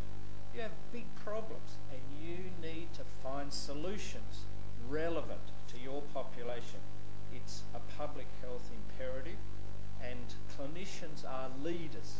You are leaders in your community, and you are leaders for politicians, so that you have a role to play, not just in clinical practice, but in influencing public health. And if you can find solutions here, and we've had some very nice talks this morning, I'm very impressed by your e-health program. If you can find some good results here, it could be generalisable or widely applicable to many other low to middle income countries within the Asian region. It's also, research is very good to attract international cooperation and engagement, and it's also very good to progress your training and learning opportunities by doing that. So I always think about research as a life cycle, a timeline, and when I have managed randomised controlled trials international, the timelines go over many years. But all projects have a phase, a start-up phase, a maintenance phase, and a close-out phase. The beginning, you have to try to get you have to think about your design, you have to get the money, you write some applications, you get your money, you have to train the staff, get ethics approval, regulation, you've got to get going, you've got to assess the patients. If they're staying with you for a period of time, they've got to come back to the clinic. You have to monitor their adherence to the protocol, any outcomes, and then towards the end you've got to close up, analyse all the data, write it and get the publication out. And this may be 1 year, 3 years, sometimes even 10 years to do all of this. And then ultimately, for all researchers' goal is try to get it into the top journals. We always want to be international in top journals, but not everybody obviously can get into the top journals, but you should aim to get it in important journal, not just within neurology, but within Pakistan, but maybe somewhere else in an international journal. So how can we measure the quality? Thinking about your research, what is the quality? Because high quality guarantee publication. Low quality, always harder.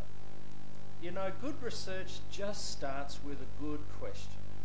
Think carefully about what is the question you're wanting to solve.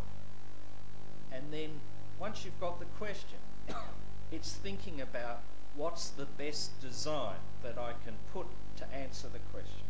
First, think of the question. Second, think of the design. Obviously, doing the study, thinking of the design, conducting the study, you have to make sure that there's no error.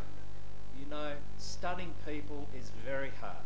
You know, we don't take our pills, we get grumpy, we lie, our body changes.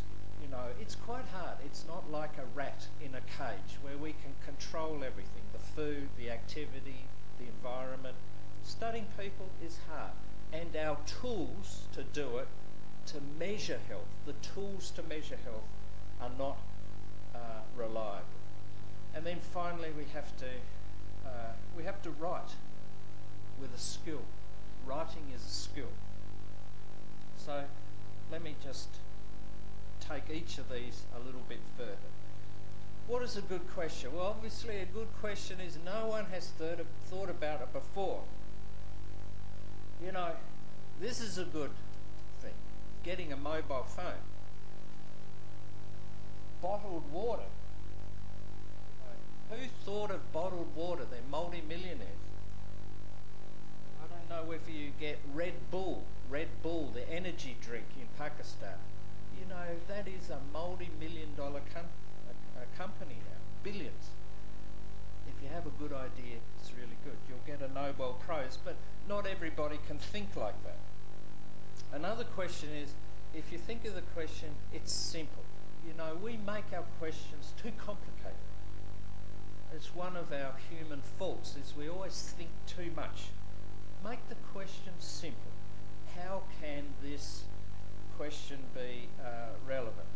And obviously, if you have a question, you have to have a good justification for the question. So you've got to do a bit of research for your research question. Read the literature and quantify. Sometimes we have to quantify the question with meta-analysis. It's got to have biological rationale, but you can come up with any story around biological rationale. You've done pathology, you know the biochemistry, you know anything's possible in the human body. But it's got to have a reasonable plausibility. And obviously if it has a large health impact, that's going to be good both from a health point of view or business point of view. And when I have a question, I have to go out and talk to doctors. And if the doctors don't think it's a good question, they won't cooperate with me. So just sitting in the university, or you know what's called sitting in your ivory tower, thinking up all these great things, if you can't go down and talk to other people and convince them that this is a good question, if they've got to recruit patients for you, then it's not a good question. And then finally, it has to be feasible, realistically. How much time do you have? How much money do you have? Really, what's possible? And what is your strategy to be able to do that are all very important when you're thinking your study. So, that is right. Most of the research we do is confirmatory. We are followers. We are following. And it's best to be near the front, always in life. Be near the front. Don't be right at the back. So most of us doing research, we're just coming up a little bit behind the first person. But that's okay, because most research needs confirmation. It's very rare that you'll get one study that gives you all the answers. So, you have to think, what's something a little different? If somebody has found something, what can I do that can add value? Maybe different type of patient, maybe older, younger, sicker. Maybe we look at it in a different type of setting. Maybe we go a bit longer. Maybe we start earlier. Is there something different? Always think of something different. If you just repeat the same study, the journal thinks, oh, it's old news. Medical journals are like the newspaper. They want to have a headline. They want to have news, something different. If you're thinking the research question, and I hope the students have been taught this in epidemiology, use the acronym PICO, or PICOT. P is for the population, define your population, the patients. The I is for what is the intervention or the exposure, control, what is the comparison, what is the outcome, and what is the time frame. Always think of the PICO. Because the PICO, again, when you're thinking about research, you have to organise your thinking into some structure, and it will guide you on how you want to design your study. So, what are the research questions? Most research is descriptive. We are describing something. And or analytical. So incidence, prevalence, you just go out and you count. Maybe you want to evaluate some diagnostic accuracy. You compare something. terms of a gold standard or compare it to something else.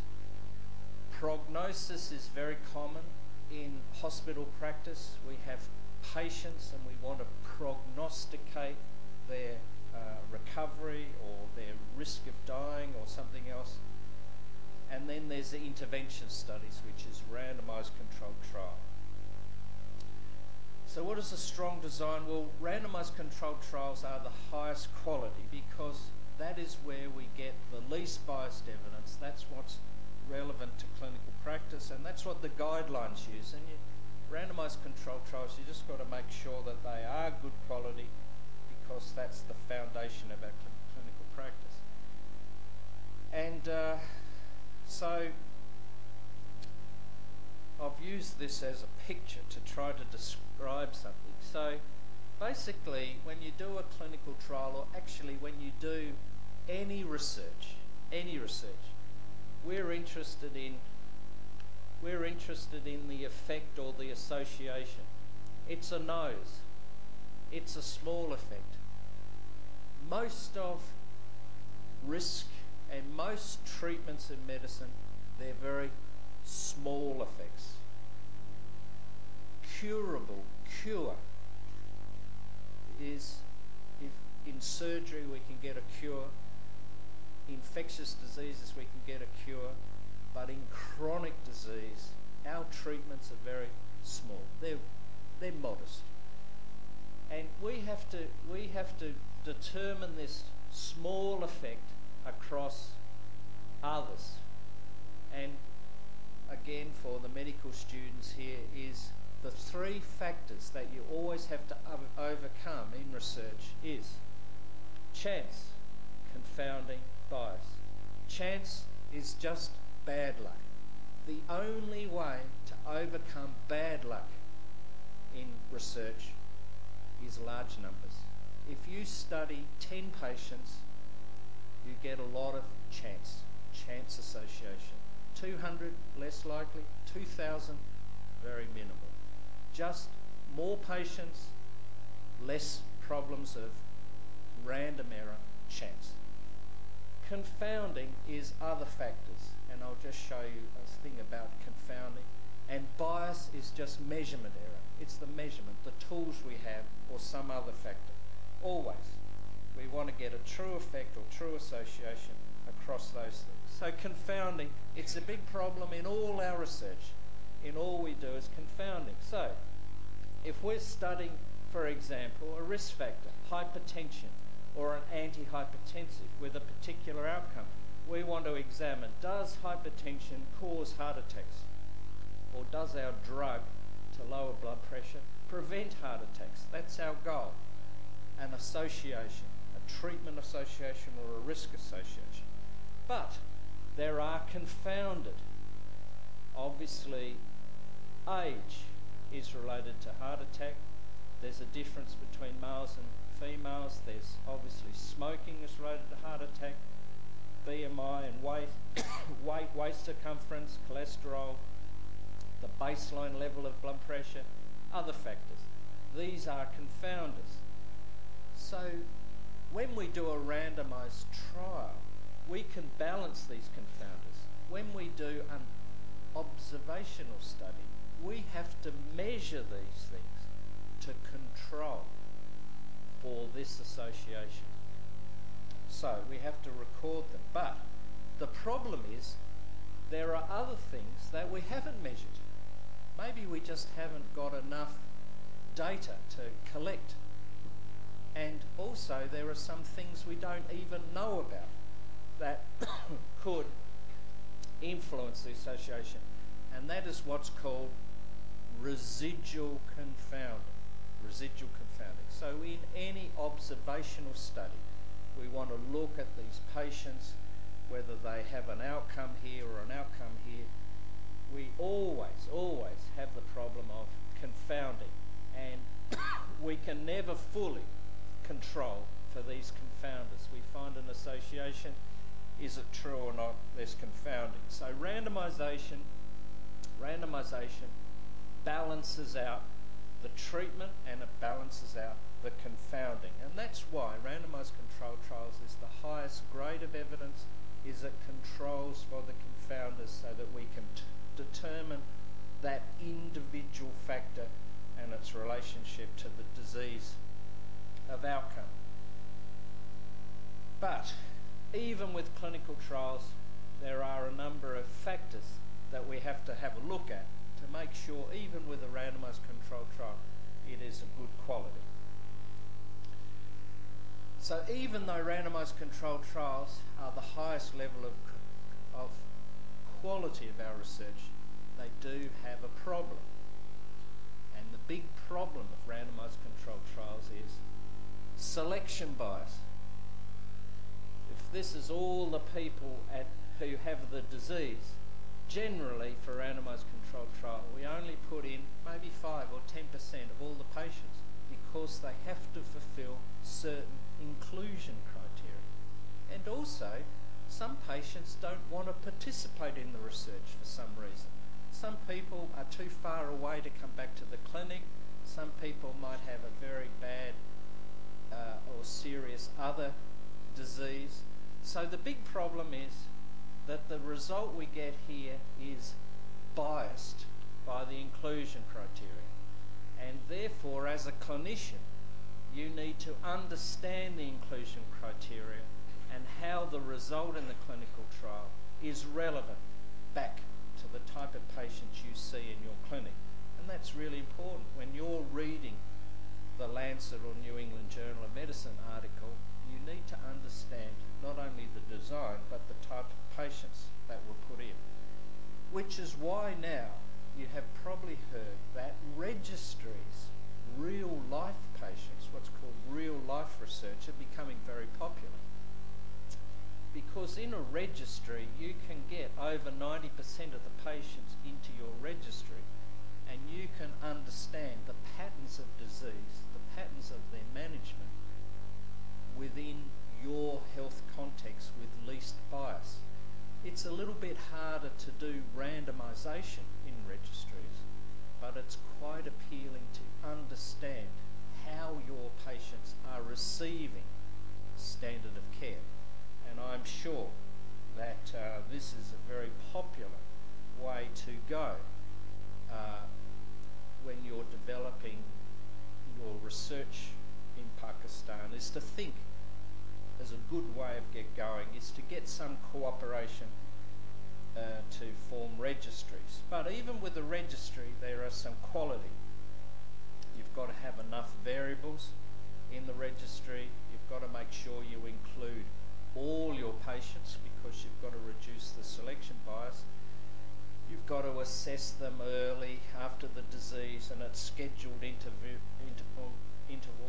You have to make sure the measurements are standardised.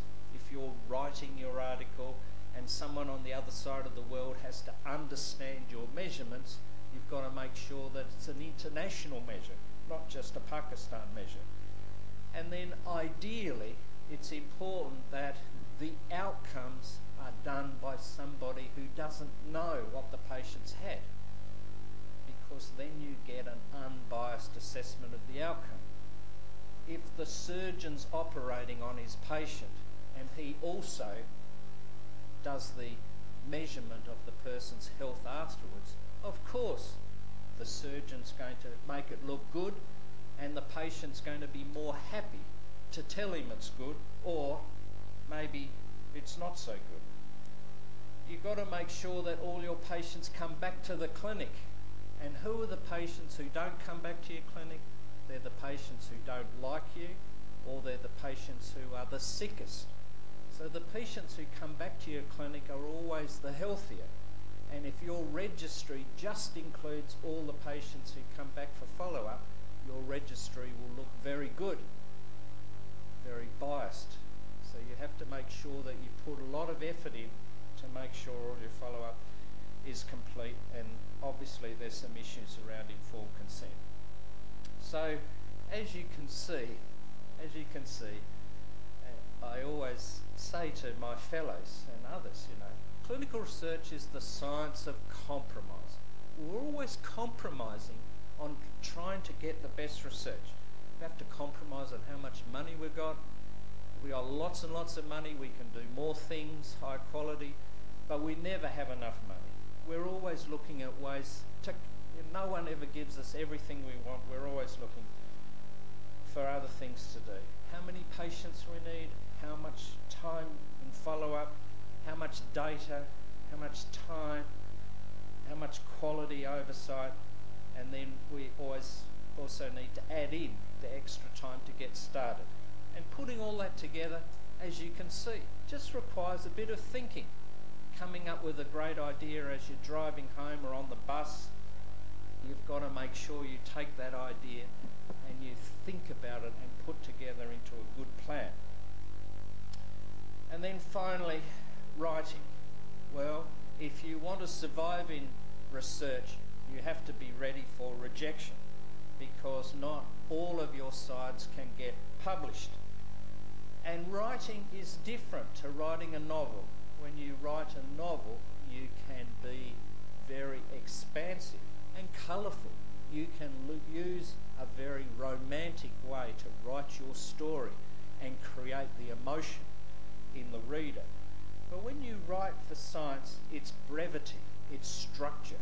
You have to put small amount of words, the minimum amount of words to communicate your science, and it needs a lot of structure. So, let me summarise by telling you that to do science, you have to be a good artist, because you have to be creative. But you also got to be a good engineer or architect, because you've got to be able to have a clear thinker. But it is such a rewarding thing to do, and all artists will tell you this. To be able to create something from your own mind, to finish a product, is so satisfying. To create a scientific idea, engineer the plan, put it together, find it, write it up, and present it to the world is a very good feeling. And if you can actually get it into practice to change the way patients are managed, to develop a new technique, is very rewarding. And if you can do that in your lifetime as a doctor, you'll be so inspired to do that, and it really gives you the energy. Just remember that it comes down to the design at the beginning, and going to the statistician and asking him or her to give you the result or to make it look good is not the problem. They can never fix your poor study. You have to get it right at the end. So I have a bit of a checklist here. Good question, good rationale, background and rationale, plan it well. Is it feasible? Have you got enough time and things to do it? You have to register now for your big studies, get approvals. You have to have a good project management team.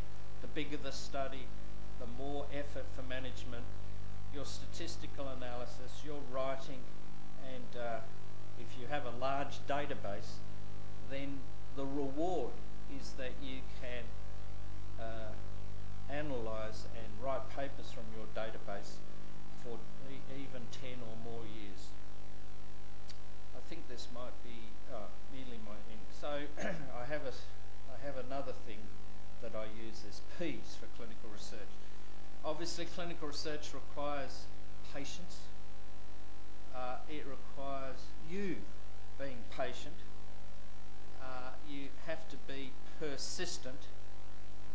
You have to plan it pretty well, and you also need to do it particularly well. So just remember the P's of clinical research. And as I said at the beginning, some of you may have the opportunity to catch the wave of clinical research and go on that journey, and maybe you can catch some other waves. It's hopefully that you don't catch a wave, start your research, and you get dumped. That's always a disaster.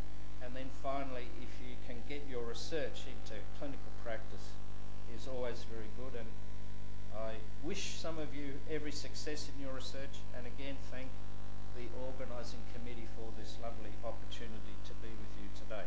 Thank you very much.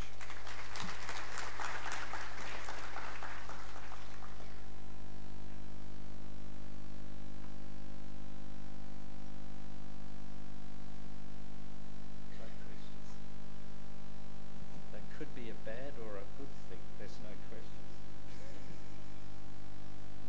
Most of them are, some of them are medical students. Do you have any advice for medical students? I'll ask you a question. So who in the audience really would like to do research if they had the opportunity? Well, look at that. You know, that's probably the majority, at least 2/3 that want to do research. How many people here have done research, actually done research? Oh, right, so there's maybe 10 or so. How many people are still doing research, and doing research at the moment? That's good, excellent, okay. So if you're doing research, you have to finish a research, you have to write it up, and ideally you need to have a publication or some thesis that you can present. So hopefully there's some words there to help you with your journey. It's hard work when you're doing the research. You wonder, why am I doing this? But it's a reward at the end. So keep going, and make sure you keep your energy, your mind and your heart strong to finish your research. And hopefully more and more people can have the opportunity to research, but it is hard work and limited opportunity.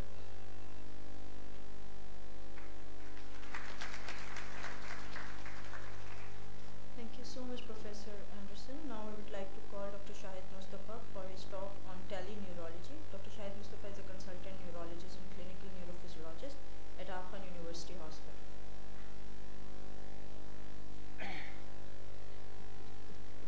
Assalamualaikum.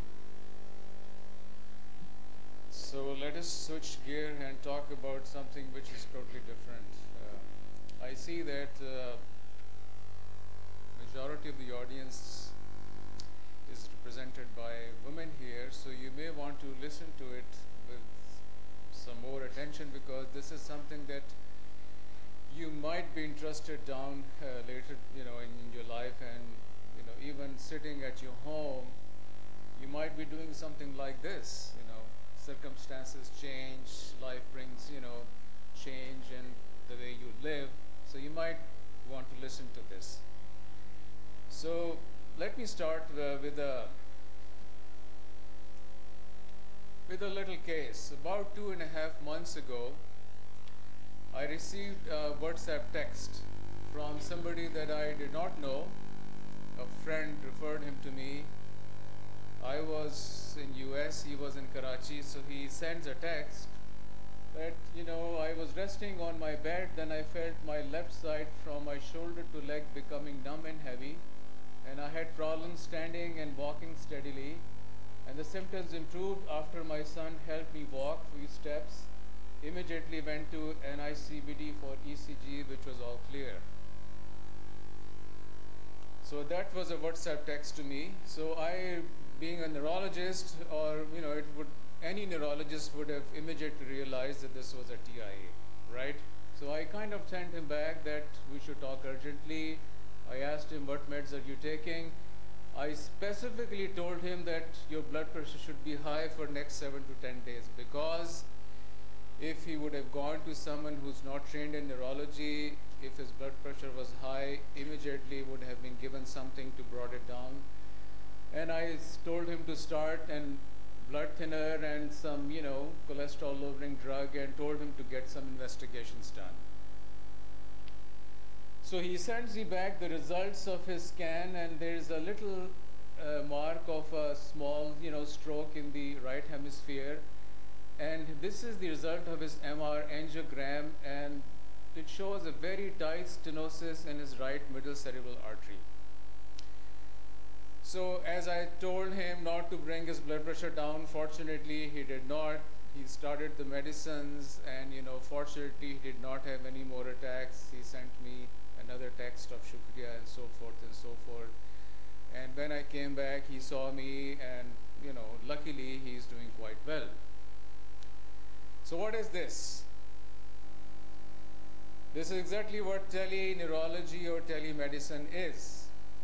This is actually not something which is practiced right now. I think this probably has been practiced since centuries. Maybe, a long time ago, somebody must have sent a letter from one city to another city to maybe a tabib or a hakim or doctor. This is what my problem is. The letter was sent to him, and he sent him back his assessment and his remedy. That was telemedicine or teleneurology. So it happens when the doctor and patient are separated in place and possibly in time. So I was in Texas, he was in Karachi, we were able to communicate, and we were able to treat him using modern communication technologies. So now we have many, many different ways to do this telemedicine, or in our specialty, teleneurology. And over the last about 10 to 20 years, it has developed into a specialty, a well-established field, right? The reason I'm saying is that a lot of you, once you graduate, once you get trained, might settle into a different kind of lifestyle, a lifestyle of maybe staying in your home. And this is something that you could probably do something in your home. And there have been few projects to engage women doctors who have graduated, who are not actively practicing, to engage them in providing care to patients even sitting at home through telemedicine or teleneurology. So how can we do that? It can be done by telephone. Greek tele meant something far off. When actually, we do it knowingly and unknowingly, directly or indirectly. Somebody picks up a phone, even doctor to doctor, Dr. Shahid, I have a patient like this who's having these symptoms. What do you think? I give him advice. A patient calls me. आप लोगों से भी, a lot of your medical students, आपको पूछते होंगे घर वाले, कि जी ये प्रॉब्लम हो गई है, आप डॉक्टर हैं, ये बताएं क्या हुआ. तो जो पेशेंट नहीं है, तो आप लोग भी करते हैं ये सब. एवरीबडी डज टेलीमेडिसिन, आप लोग कर ही रहे हैं, ठीक है. मे बी इसको बहुत स्ट्रक्चर्ड तरीके से सीखने की ज़रूरत है. टेक्स्ट भी कर सकते हैं, व्हाट्सएप कर सकते हैं, ईमेल कर सकते हैं. And video conferencing is the best way to do telemedicine or teleneurology these days. There's data storage and forward. There are a lot of investigations involved these days, MRI scans, CAT scans, X-rays. These days, there are facilities available to transmit blood pressure, ECGs, the pulse, blood sugar. There are a lot of data which can be easily transferred. Even telemetry can be easily transferred from one place to another place. Text and image-based communication. Smartphones are very common these days. I think everybody sitting here must have had smartphones. PC devices and wireless sensors and technical stuff is involved in that. So video conferencing is the best tool to do telemedicine these days. So there are many, many different ways. For example, this is one of the ways. There's a camera on top of it, which can be moved, left or right. Of course, there's a screen, and this is a movable thing. This can be taken from one place to a patient's room or to the emergency room. This is actually, I was just a week and a half ago into this hospital, and I just saw this, so I took a picture just to show it to you guys. Hospital ke andar, sometimes there's no neurologist there. So if someone on the floor develops an acute neurological condition, there's a neurologist, somebody sitting in his home somewhere, so they take this and take to the patient's room and they turn it on, and another neurologist comes on and he sees the patient, communicates, and gives us advice. So there are three components of a neurological consultation. A detailed history, 80%, we neurologists say, which is true, that 80% of our assessment and diagnosis is really based upon the history. Talking to the patient, taking a detailed history from the patient, taking a detailed history from the patient's relatives. 80% of the times we really make up our mind. This is what the diagnosis is. So it can be easily done over a good video conferencing in which we are seeing another person, the other person is seeing us, there's a good communication. So 80% of whatever we do can be taken just by taking a good history. And then of course neurological examination, and I'll talk briefly about that, how we can do that, and then relevant investigations. So all these three can be served by real-time video conferencing potentially. So why use video conferencing? When there is no other alternative. Number of neurologists is grossly insufficient, not only in Pakistan, actually anywhere in the world. You talk about developed countries, we just talked, we had a very good talk by Dr. Anderson, he's from Australia. I'm sure in Australia there are far off places. In United States, there are places in the community hospitals where there's no neurologist. In UK, there's a dearth of neurologists. So neurologists are never enough for any country. Patients have to travel long distances. In Pakistan, Karachi is the last stop. इसके बाद Arabian सी है. तो यहाँ पे patients Gilgit से आते हैं, स्कर्दू से आते हैं, पेशावर से आते हैं, पंजाब से आते हैं, सदर्न पंजाब, इंटीरियर से, कोयटा, ईस्टर्न ईरान से आते हैं, अफगानिस्तान से. If you go to the OPD of Aga Khan, or probably half of the OPD is filled by patients from Afghanistan. So patients, and they come like हमारे clinic में आते हैं 10 minute के 15 minute के विजिट के लिए. Initial है तो शायद 15-20, कॉम्प्लिकेटेड है तो शायद ज़्यादा टाइम लग जाए. Otherwise, neurologist को 2 मिनट 3 मिनट पता चल जाता है कि क्या प्रॉब्लम है. And they come travel for 2 days. कहीं पे सड़कें टूटी हुई हैं, कहीं पे वो बेचारों के पास ट्रांसपोर्ट नहीं है, तो they travel long distances. Poor road conditions है, traffic है. जब ये हाईवे हैदराबाद के यहाँ पे बन रही थी तो बेचारे पेशेंट्स हॉरर स्टोरीज बनाते थे कि जी इधर एक्सीडेंट हुआ था, यहाँ बच गए हम. They have to spend a lot of money to travel. अक्सर पेशेंट कहते हैं कि जी बस डॉक्टर साहब हम अब देखा हमने पेशेंट को, हमने कोई इन्वेस्टिगेशन लिखी, जी कोई MRI करा लें, कोई ज़रूरत पड़ी. डॉक्टर साहब वापस कब जाना है? जी शाम को जाना है. टैक्सी करा के आए हैं, गाड़ी करा हुए हैं, पता नहीं 5,000 रुपये दिए हुए हैं, 10,000 रुपये दिए, जो भी कराना है आज ही कराएं, रात को हमने वापस जाना है. So they spend a lot of money to come to the hospitals from far off places. And it's very difficult to do for disabled patients. Neurological patients are usually disabled. किसी को stroke है, multiple sclerosis है, Parkinson disease है. Dr. Nadir talked about, the way, the Parkinson and movement disorder patients are disabled हैं. किसी को head injury है, paraplegic हैं. So they are very dementia है, the bedridden है, bedbound है, wheelchair पे हैं, उनको उठा के घर से रखना, गाड़ियों में डालना, बसों में रखना. It's very difficult to travel. हमारे लिए तो आसान है कि हमने quickly देख लिया, but for them it is very difficult to travel. So there is no alternative sometimes. And when teleneurology is really better, how can it be better? Many patients are managed by doctors with no training in neurology. तो ऐसे patients जो हैं, अगर उनको neurologist का opinion ही मिल जाए, बेशक video conferencing से, they can have a better diagnosis and better outcome. So linking neurologists to distant patient doctors improves diagnosis and outcome.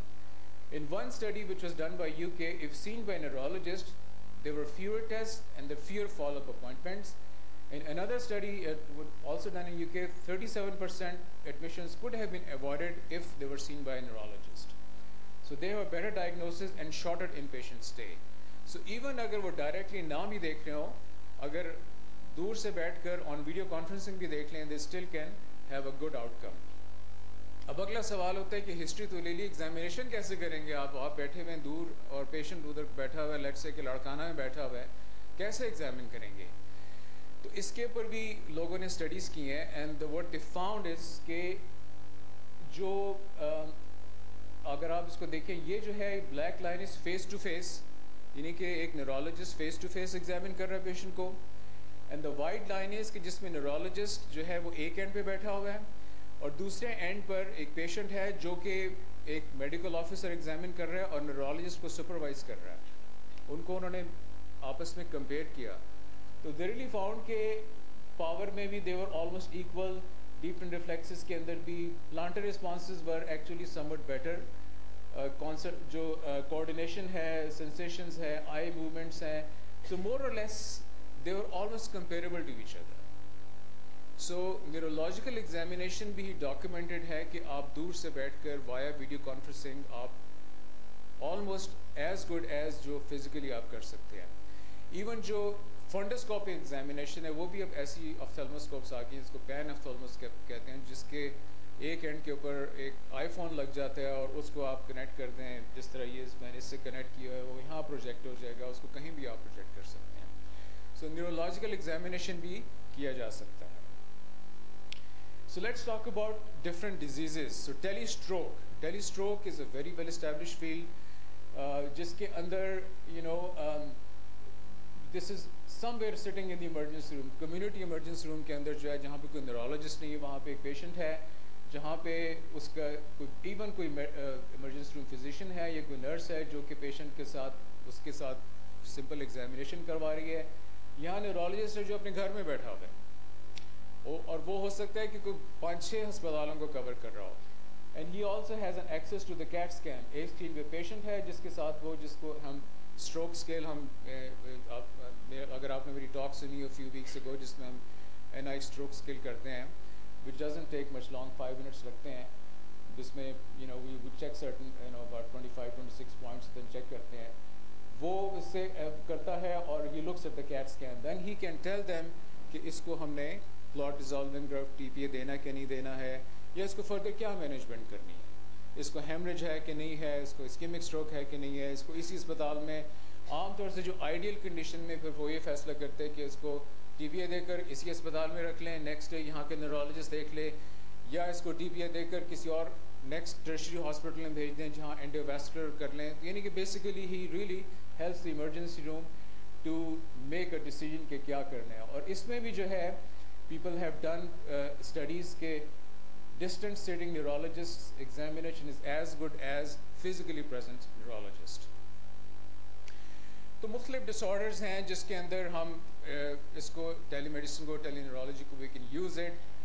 Epilepsy जैसे एपिलेप्सी की बल्कि रिसेंटली एक स्टडी भी आई थी कि जो वीडियोज़ होती हैं पेशेंट्स की, most of the doctors and neurologist we don't really get to see seizures. हमें तो घर वाले आके बताते हैं कि जिसको दौरा पड़ गया, सड़क पे पड़ गया, ऑफिस में पड़ गया. तो we now actually we encourage घर वालों को इनकरेज करते हैं कि भाई जब भी दौरा पड़े एवरीबडी हैज़ अ फ़ोन कि आप इनकी वीडियो बना लें और वीडियो भेज दें हमें.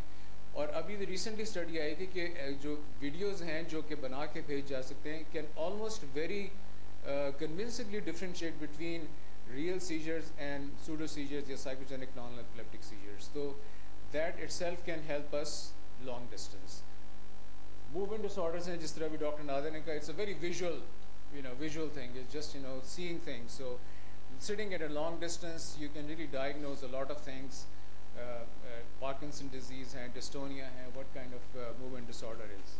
Headaches, as I said, 80% is your history.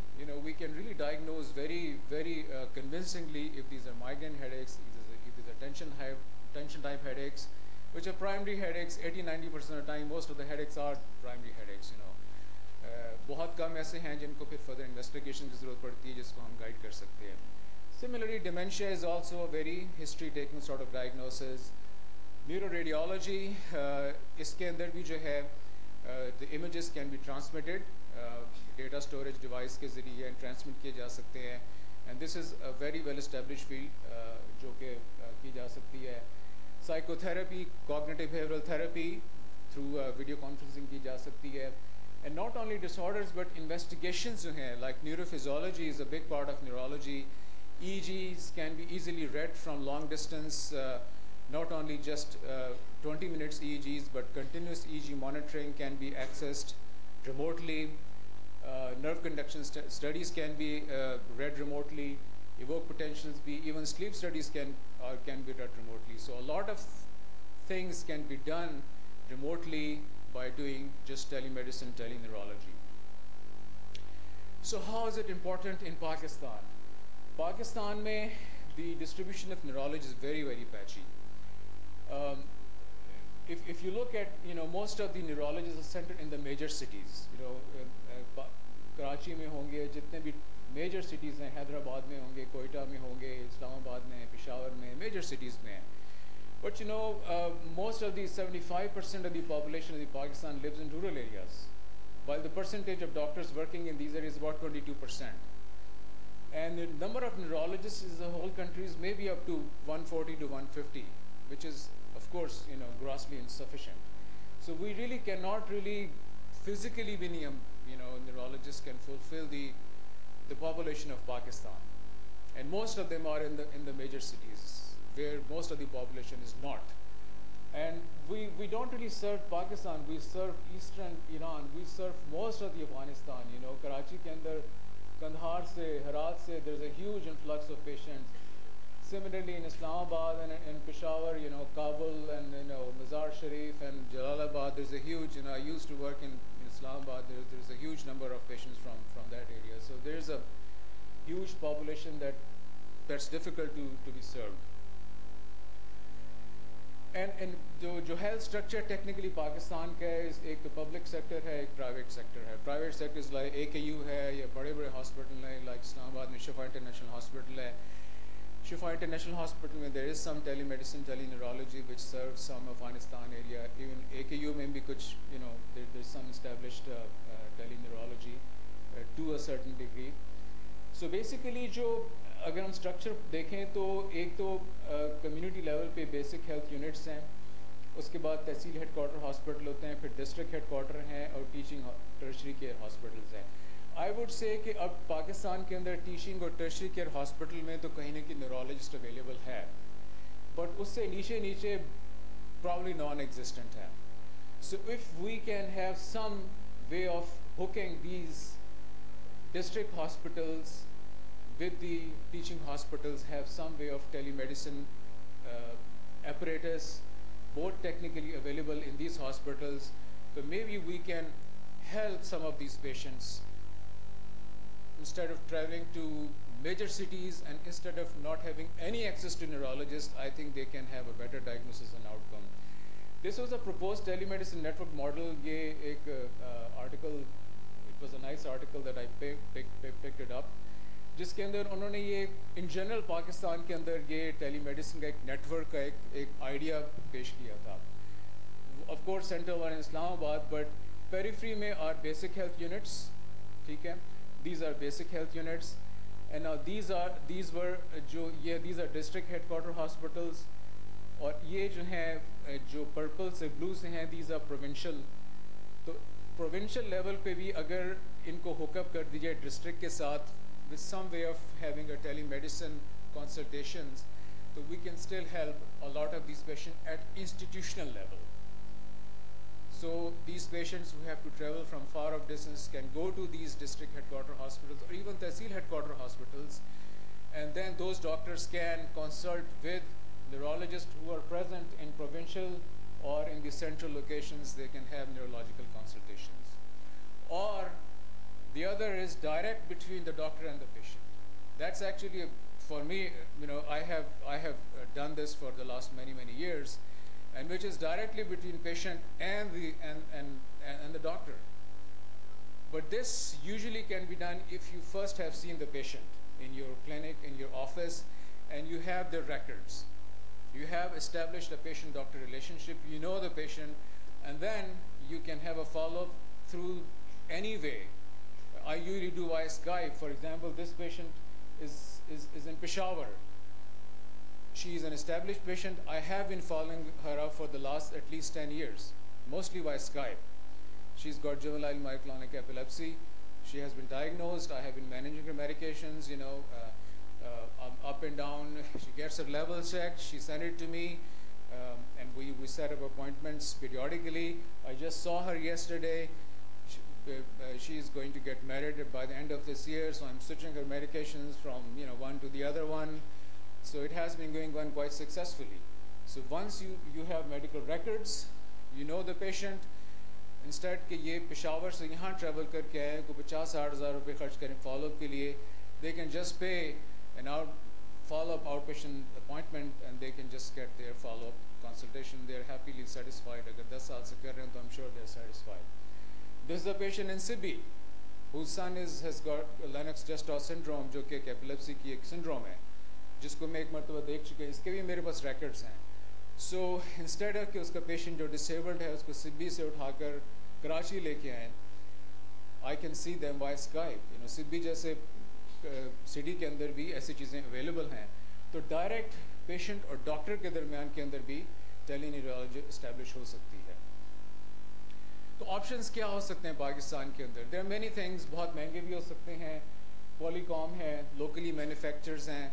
Actually, while trying to prepare this talk, I ran across कि ये University of Mehran के अंदर there's a group, Dr. Chaudhary and his group, who have actually जो कि basically engineers हैं, उन्होंने इस पे अच्छा खासा they have published, and जो इसके जो technical aspects हैं उसके ऊपर काफ़ी लिखा भी है, और locally manufactured जो है video conferencing equipment के ऊपर भी उन्होंने I'm sure उन्होंने उसको लिखा भी है. I'm sure they must have manufactured it. I don't know कि किया है कि नहीं, but they have done actually wonderfully written articles on that.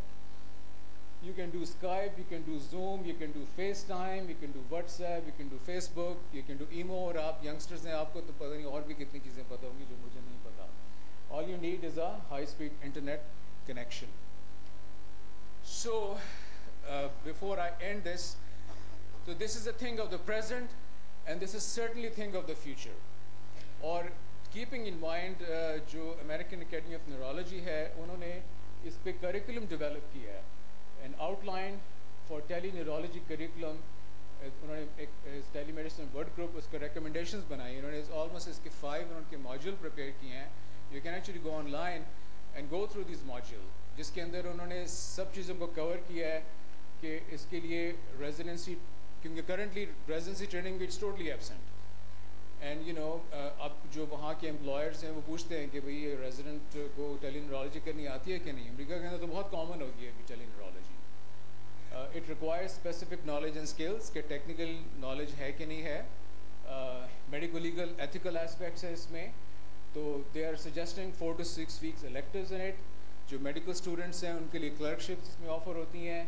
Neurologists के लिए अब CMAs भी offer होती हैं. If you go to American Academy of Neurology annual meeting, so there are certain special courses for teleneurology.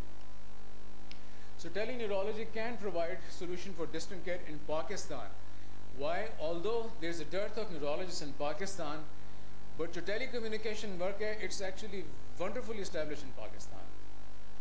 Mobile phone users Pakistan में there are 149 million है, about 79% population penetration है Pakistan के अंदर. Smartphone, 31% of the mobile purchased in the country were smartphones in 2015. 1 million people coming online via their smartphones every month. Internet could be accessed through 1,800 cities of Pakistan. This is a data a few years ago. More than 400 cities are fiber optics, and Pakistan is one of the Asia's fastest growing internet markets. 18% of the population. So Pakistan का जो telecommunication network है वो बहुत robust है. So using this network, I think teleneurology or telemedicine can be used to provide distant care to the patients in Pakistan. अभी question आ जाती है reimbursement कैसे होगी? ज़ाहिर है कि certainly government level पे तो it can be free, but at a private level it cannot be free. So either it could be institutional based, contract हो सकता है between institutions and institutions. We were just talking with one of my colleague neurologists कि we'll get a lot of patients from far off places like Gilgit. Gilgit से जब patient आते हैं कोई young तो मेरे दिमाग में पहले होता है इनको headache होगा. Headache is चतराल से आएंगे वो पता नहीं headache ही होगा, ठीक है. But अब headache की 2 मिनट में पता चल जाता है कि diagnosis है. But they travel चतराल से Gilgit से आएंगे, वो आके बैठेंगे, test कि उनका आपने क्या लिखना है. So that can be easily done with a 10-minute video conferencing teleneurology consultation, right? So, or it could be individual, which is like easy paisa. आजकल तो आपको पता है कि it's very easy to transfer money to money, and this is through my own clinic that I work in. This is one of the ways people deposit even before the Skype consultation. The payment is really done either by easy paisa or by transferring to the bank account. They send a receipt to you. The Peshawar patient does that, or it could be online. So there are many ways by which teleneurology, telemedicine can be done in Pakistan at an institution level, at a government level, and at a personal level. And of course, since this is still less developed, underdevelopment, will develop, it's going to need regulation and licensing. So I think this is something very exciting. This is something very good for our women upcoming doctors, that down the line, so this is something that you can do sitting at your home also. So thank you very much.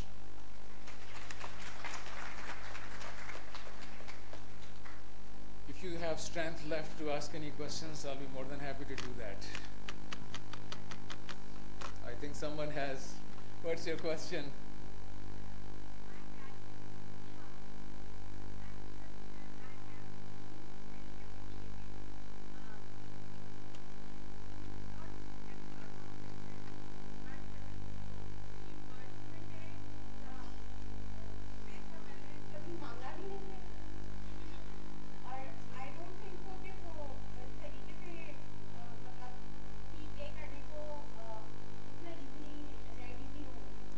आपने हल्फ लिया था ना दुखी इंसानी की खिदमत करने का। असल में बात ये कि ये तो स्ट्रक्चर्ड होना चाहिए इसको। आपने I'm sure ये वैसे मैंने कहा कि हम सभी करते हैं ये काम, ठीक है, लेकिन इसको स्ट्रक्चर्ड करने की ज़रूरत है। अगर आप इसको स्ट्रक्चर से बनाएं, ठीक है, you have a telemedicine clinic, you advertise yourself, you establish it, and you start doing it structured तरीके से। आप structured performance तैयार करें, जैसा मैंने कहा कि PMDC अगर है उसको they might start doing registering as giving license for telemedicine, and then you see patients, and then you certainly can charge it, that जैसे बाकी private practice होती है, certainly you can do that.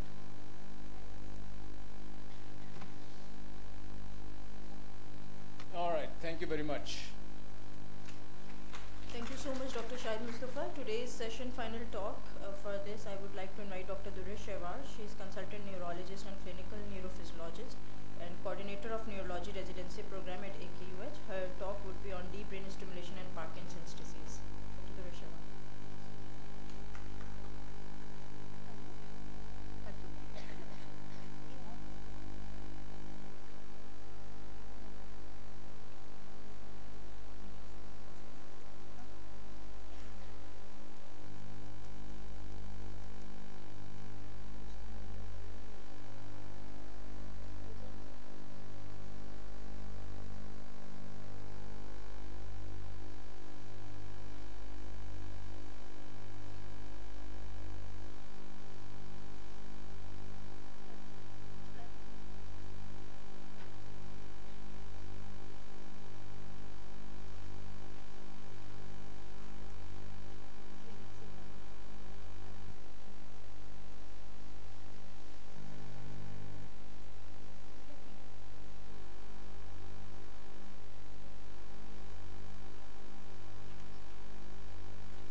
We apologize, there's a little technical difficulty.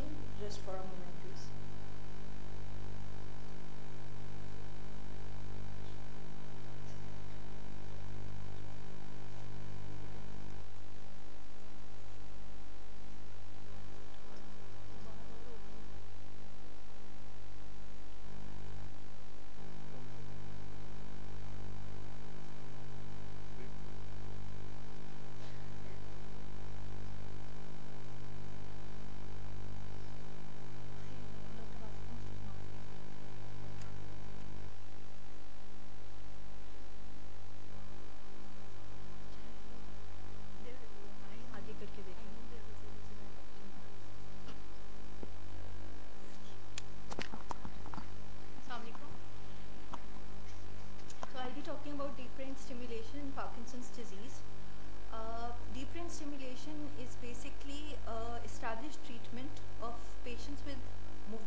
established Parkinson's disease patients who had been on long-standing medications, pallidotomies and thalamotomies were the way to go. But after deep brain stimulation was introduced in the early 1990s, it has been the usual mode of treatment.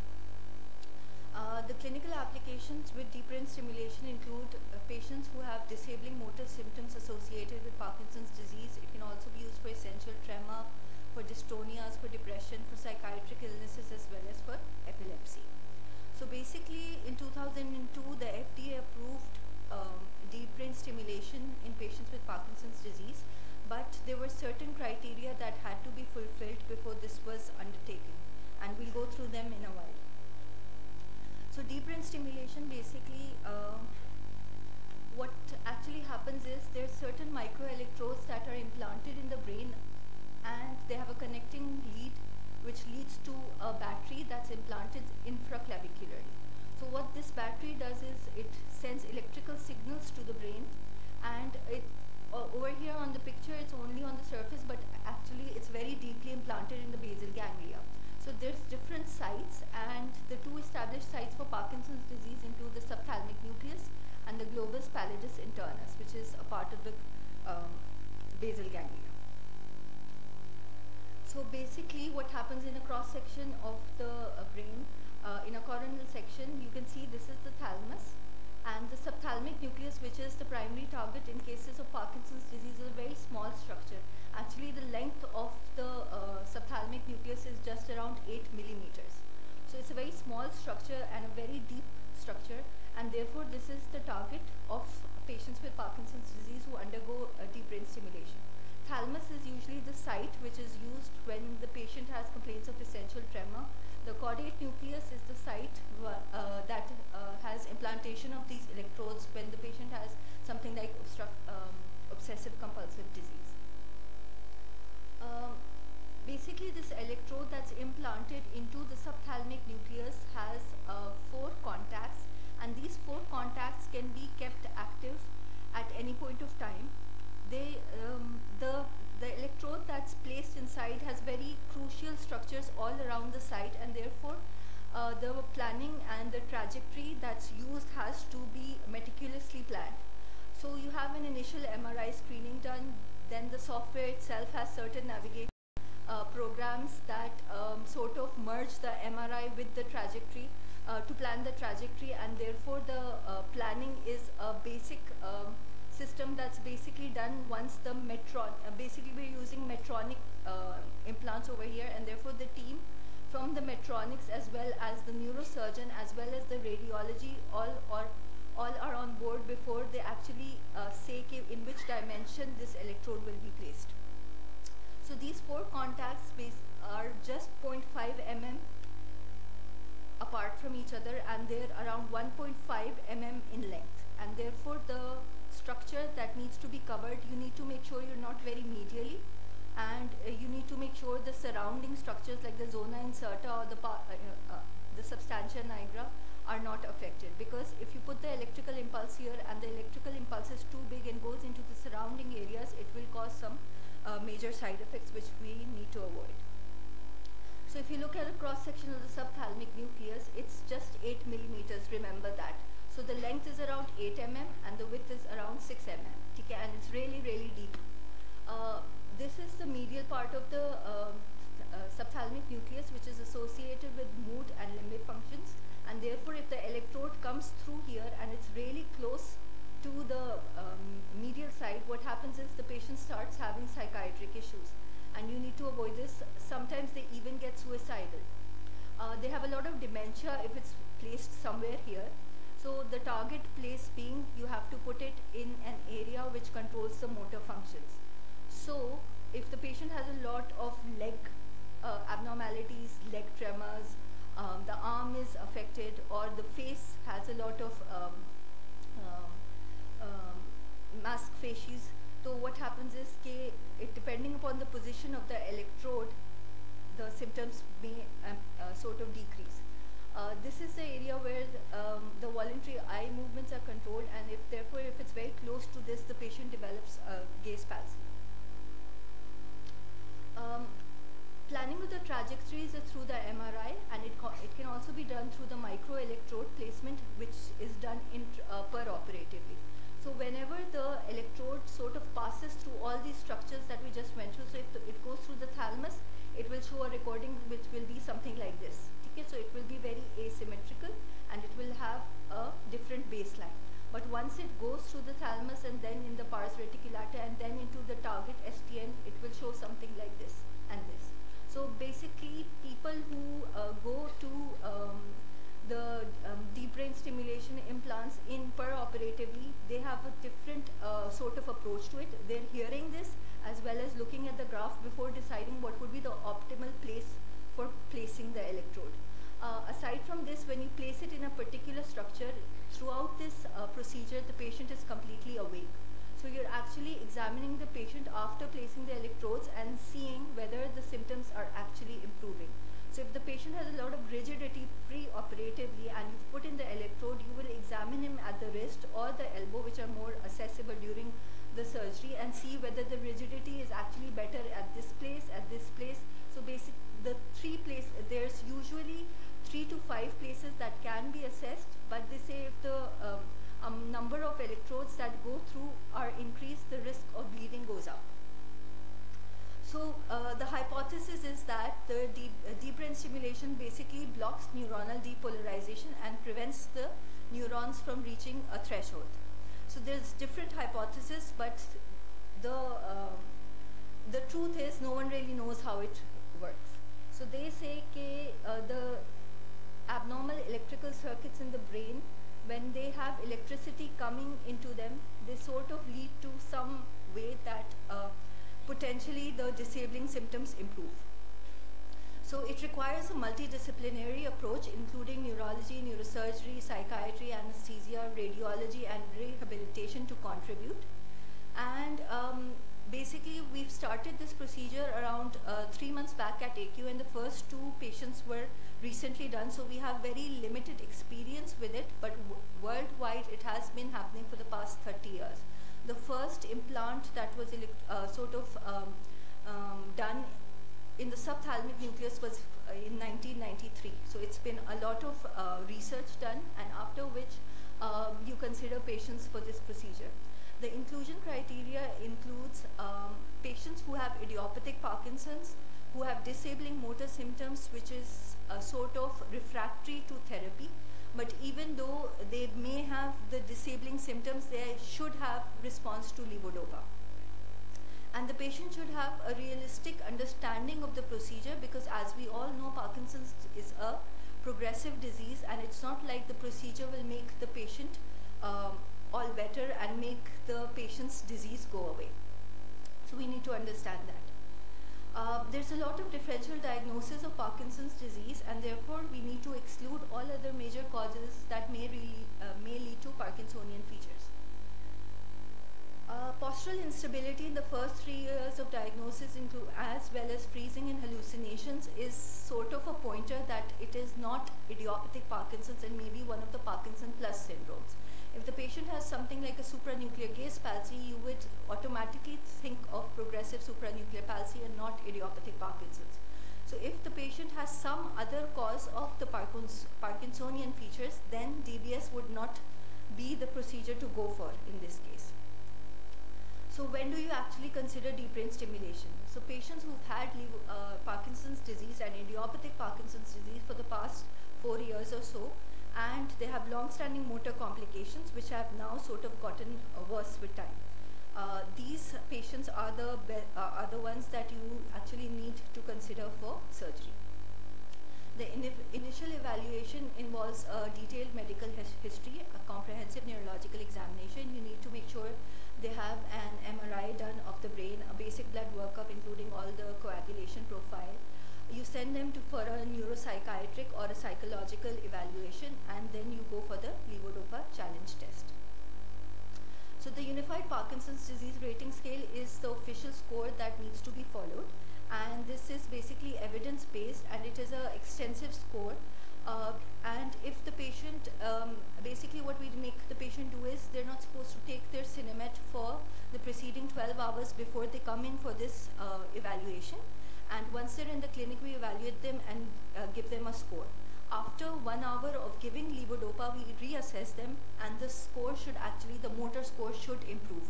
So if there is a 30% improvement in the motor scores, which is basically part 3 of this examination, what happens is it's supportive evidence that deep brain stimulation will work in them. If they have serious medical or surgical comorbidities or an underlying psychiatric illness or dementia, then DBS is best avoided. The preoperative MRI scan, if it shows extensive white matter changes or cerebral atrophy, or if the patient has had any sort of neurosurgical procedure in the past, then you cannot sort of advise deep brain stimulation in such patients. So there are certain limitations, just like with every neurosurgical procedure. It's not been evaluated for patients under 18 years, probably because the number of patients with Parkinson's under 18 is very limited, even though it's used for patients with dystonia, which is more common in adolescents. If the patient has a coagulopathy or a severe disability, you need to avoid this. The benefits, earlier thalamotomies and pallidotomies were being done, but with the benefit with DBS is that it basically is non-destructive. So if you want to reverse the procedure, you can. It's beneficial in the long term, and you can get this battery replaced every 4 to 5 years. It varies between different medical and technical companies, and basically it gives the individual certain a manageable lifestyle, because the amount of medications actually goes down and the quality of life improves. So they say the research says that the motor function actually improves by 60%, and there is a reduction in the medical requirement as well. And therefore, the research that has been done, the numbers say that the most important improvement is in the cardinal symptoms of Parkinson's disease, which are tremor, bradykinesia, and rigidity. However, people who have a lot of speech abnormalities, who have a lot of gait abnormalities, freezing, those patients do not always do very well. So if you think the patient has a lot of balance abnormalities at the start of disease, he probably does not have idiopathic Parkinson's, and hence the time span comes in. So if the patient has had the disease for 4 years, it's not progressing very fast, then you think it's probably idiopathic Parkinson's and not the Parkinson plus syndromes.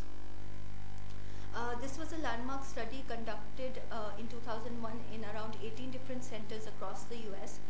It was published in the NEJM, and it basically saw around 134 patients in different groups. Some had implantations in the STN, and some had implants in the globus pallidus. The conclusion was basically the overall improvement, the off phenomena basically occurs in patients with Parkinson's disease when they're not responding to the medications, and the off phenomena actually improved from 49% to 19% at 6 months. And the patients who have a lot of disabling dyskinesias, there was a decrease in those as well. So the drop was from 23% to around 7%, which is clearly very significant. Just like any other procedure, there are adverse effects, and these are basically related either to the procedure, to the device itself, or related to the stimulation. The most common side effect, however, was of infection, and this was seen in around 4 patients. The infection might lead lead to the fact that you need to sort of remove the implant, and sometimes it can just be treated with antibiotics. The next most common thing that was seen was an intracranial bleed. However, these bleeds were not always disabling. And however, in this study, around 4 patients needed neurosurgical intervention because of the bleeds.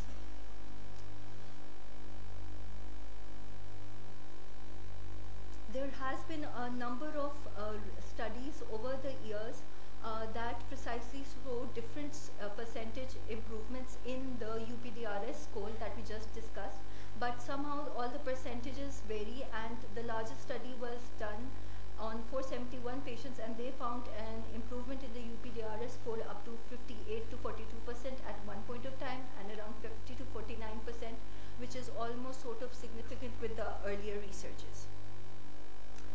Psychiatric care comes in just because thinking about the STN diagram that I showed to you earlier, because the implant itself goes very close to the area that controls the overall mood and the cognition. But aside from that, we know that dementia and depression can be a part of Parkinson's disease itself. So it's not just the side effects of the procedure, but a primary part of the disease. So there's a lot of things that need to be considered, and we need to make sure the patient's psychiatric illness is well controlled before they go for this, because it's not an easy procedure to tolerate. So there is going to be multiple times that the patient will undergo MRIs. There will be a hole that's drilled into the scalp to place the electrodes.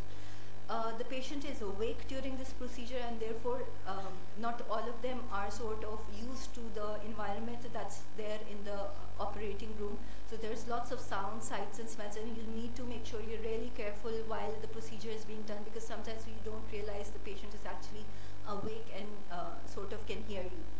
There's hours of probing, around 5 to 6 hours jo hai lag jate hain in this procedure, and then there is the overall recovery and hospitalization. So this is what the scale looks like. This is called a Leskill scale, that basically is screwed into the scalp and the patient is awake. They give local anesthesia, and that's why the anesthesia team comes in. They give local anesthesia, and this is placed because you need to make sure the trajectory is fine. You need to avoid major vessels, the major eloquent areas that need to be avoided, so that there is no icy edge and you don't give sort of any further disability to the patient. So after the neurological evaluation, the psych evaluation, the patient has the application of the frame just to make you go through the steps in which this procedure is done. After the application of the frame, you do another CT scan. You sort of merge it with the pre-operative MRI. You make burr holes, and this procedure is done usually bilaterally and simultaneously. So you can do the bilateral procedure in the same sitting. So after the burr hole, there's placement of these microelectrodes, and then there is the microelectrode and the macroelectrode recording. Finally, there is battery implant. The battery implant that I showed you in the earlier diagram, that's sort of put in intraclavicular. During that, you give the patient general anesthesia. So you place both the electrodes, and then the patient's battery is put in. And then there is the post-operative care and follow-ups over probably 6 months or so. So to run a successful DBS program, we need to make sure we identify suitable patients on a regular basis who undertake an appropriate evaluation, and you need to make sure you have a really, really skilled neurosurgeon around. And the post-procedure care is very important, because once the procedure is done, the neurosurgeons sort of take their hands off and the patient is completely off the neurologist. And you need to make sure if they need regular psychiatric evaluations, you need to make sure you send them there, because sometimes the patient says, "Ke nahi, I'm completely fine." But actually, when you talk to them, you realize that they're having behavioral issues, and sometimes the family will confess to that. And you need to make sure it's done in an economically feasible manner. So the conclusion is that DBS has been an emerging treatment, but there have been a number of studies and experience with this procedure. So there's been around 150,000 patients around the world that have undergone this procedure, and the number of patients are increasing every day. And it's important because not only it decreases the motor disability, but it also makes the quality of life better, and it sort of makes the amount of medicines that they take 3 hourly, 4 hourly go down, and reduces the disabling dyskinesias associated with this. Thank you.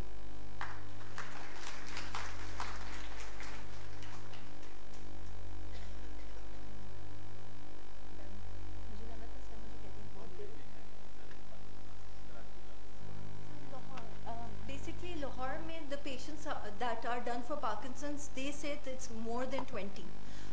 Then there's other patients that have undergone this procedure for dystonia, but the number is not very well documented. In Karachi, the first 2 deep brain stimulation implants were done in November this year. They're saying that some other peripheral hospitals in Karachi will be starting this procedure, but we haven't heard of them yet.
sure that the 0 contact is active, you can make sure 1 is active, 2 is active, or 3 is active. And basically you do this during the programming session. So what happens is, if you see that when you activate contact 1 and the rigidity goes away, so you sort of note it down and see what happens when you activate contact 1. So you want to make a contact active in which the clinical symptoms are markedly decreased and the patient does not have any side effects. And the side effects will be related to all the structures that surround the subthalamic nucleus. So if it's very well in and it sort of is touching the substantia nigra, the patient might have effects due to, for example, the oculomotor fibers might be affected and they might develop a gaze palsy. So if it's really, really out, the patient might have no response to levodopa.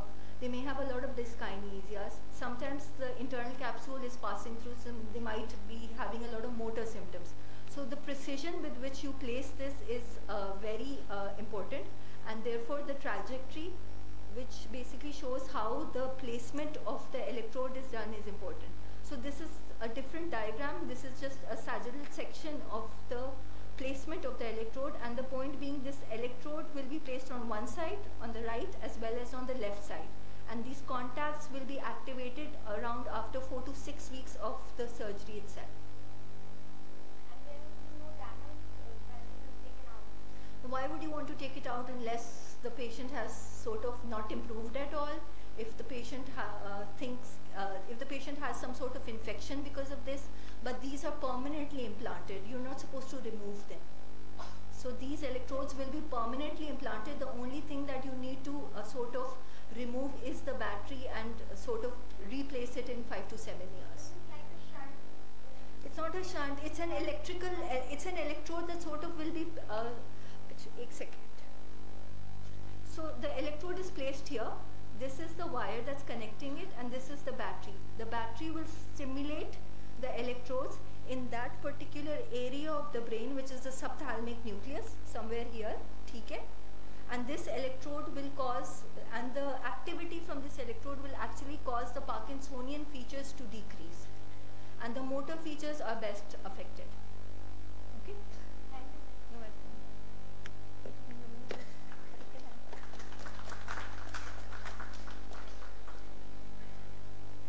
Thank you so much, Dr. Dureshwar. I would like to invite Dr. Mohammad Wase for closing remark and certificate distribution.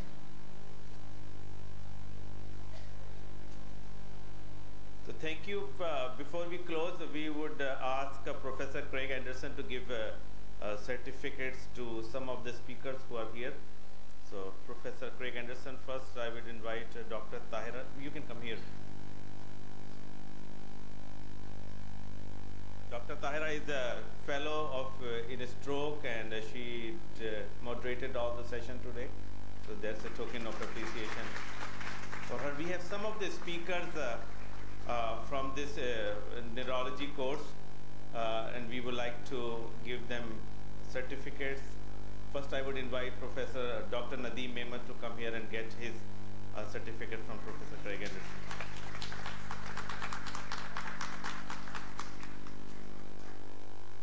And then Dr. Dureshwar. Now we have the poster competition. 16 posters were presented, and I'm thankful to Dr. Craig Anderson for judging all the posters. So the best poster award goes to Hina Imtiaz for her readmission stroke rate. So that was a very good study, and she will get the award with some, I don't know, vouchers for the Liberty store. So that's kind of cash award. Good money. And the last plaque is for Craig Anderson. That's a token of appreciation.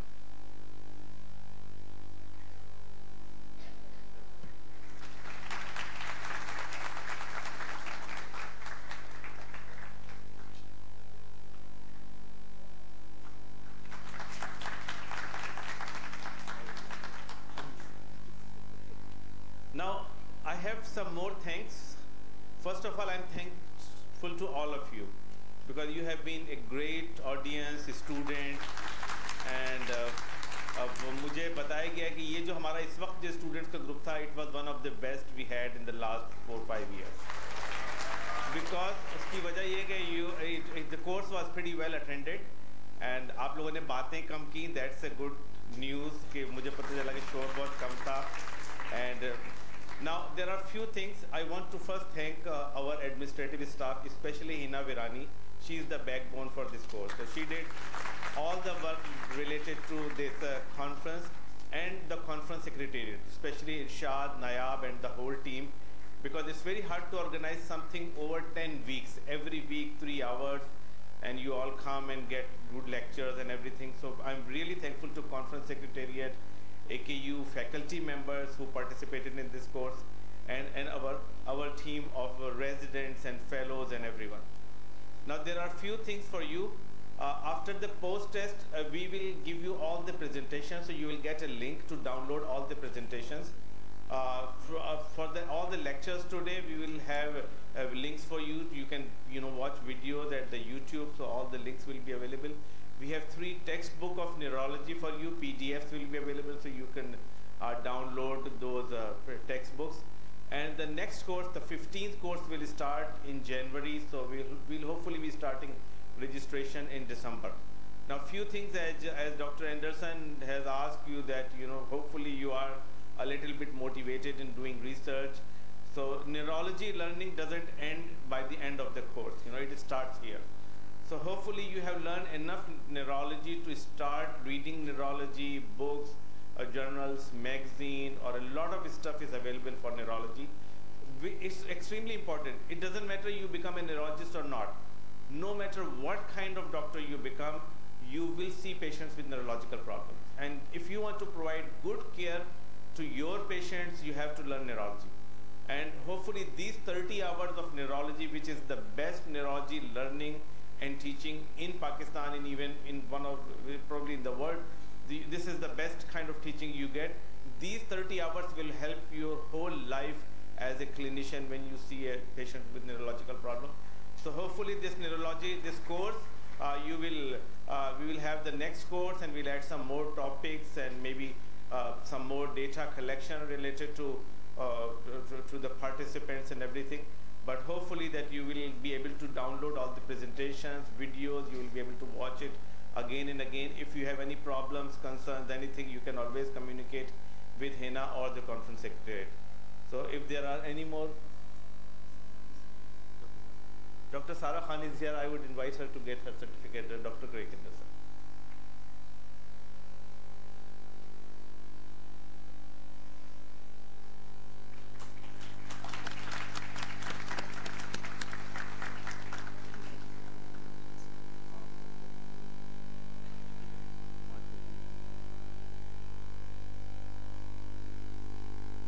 So one announcement for you. There is a CME conference by Aga Khan University. It's update in clinical sciences. It's March 14 and 15. And on our request, they have made registration free for this conference. So you all can attend. It's a very good course, update in clinical sciences. So you could, registration forms are outside. You can get the registration forms and you can get registered yourself for this course. Post-test. So now you have to spend 30 more minutes here for the post-test. Now post-test is important, not for you, for us, because we wanted to see that if we have been able to teach you the right stuff or not. And we modify our course based on post-test. So you just go through the post-test and then you will get the certificate.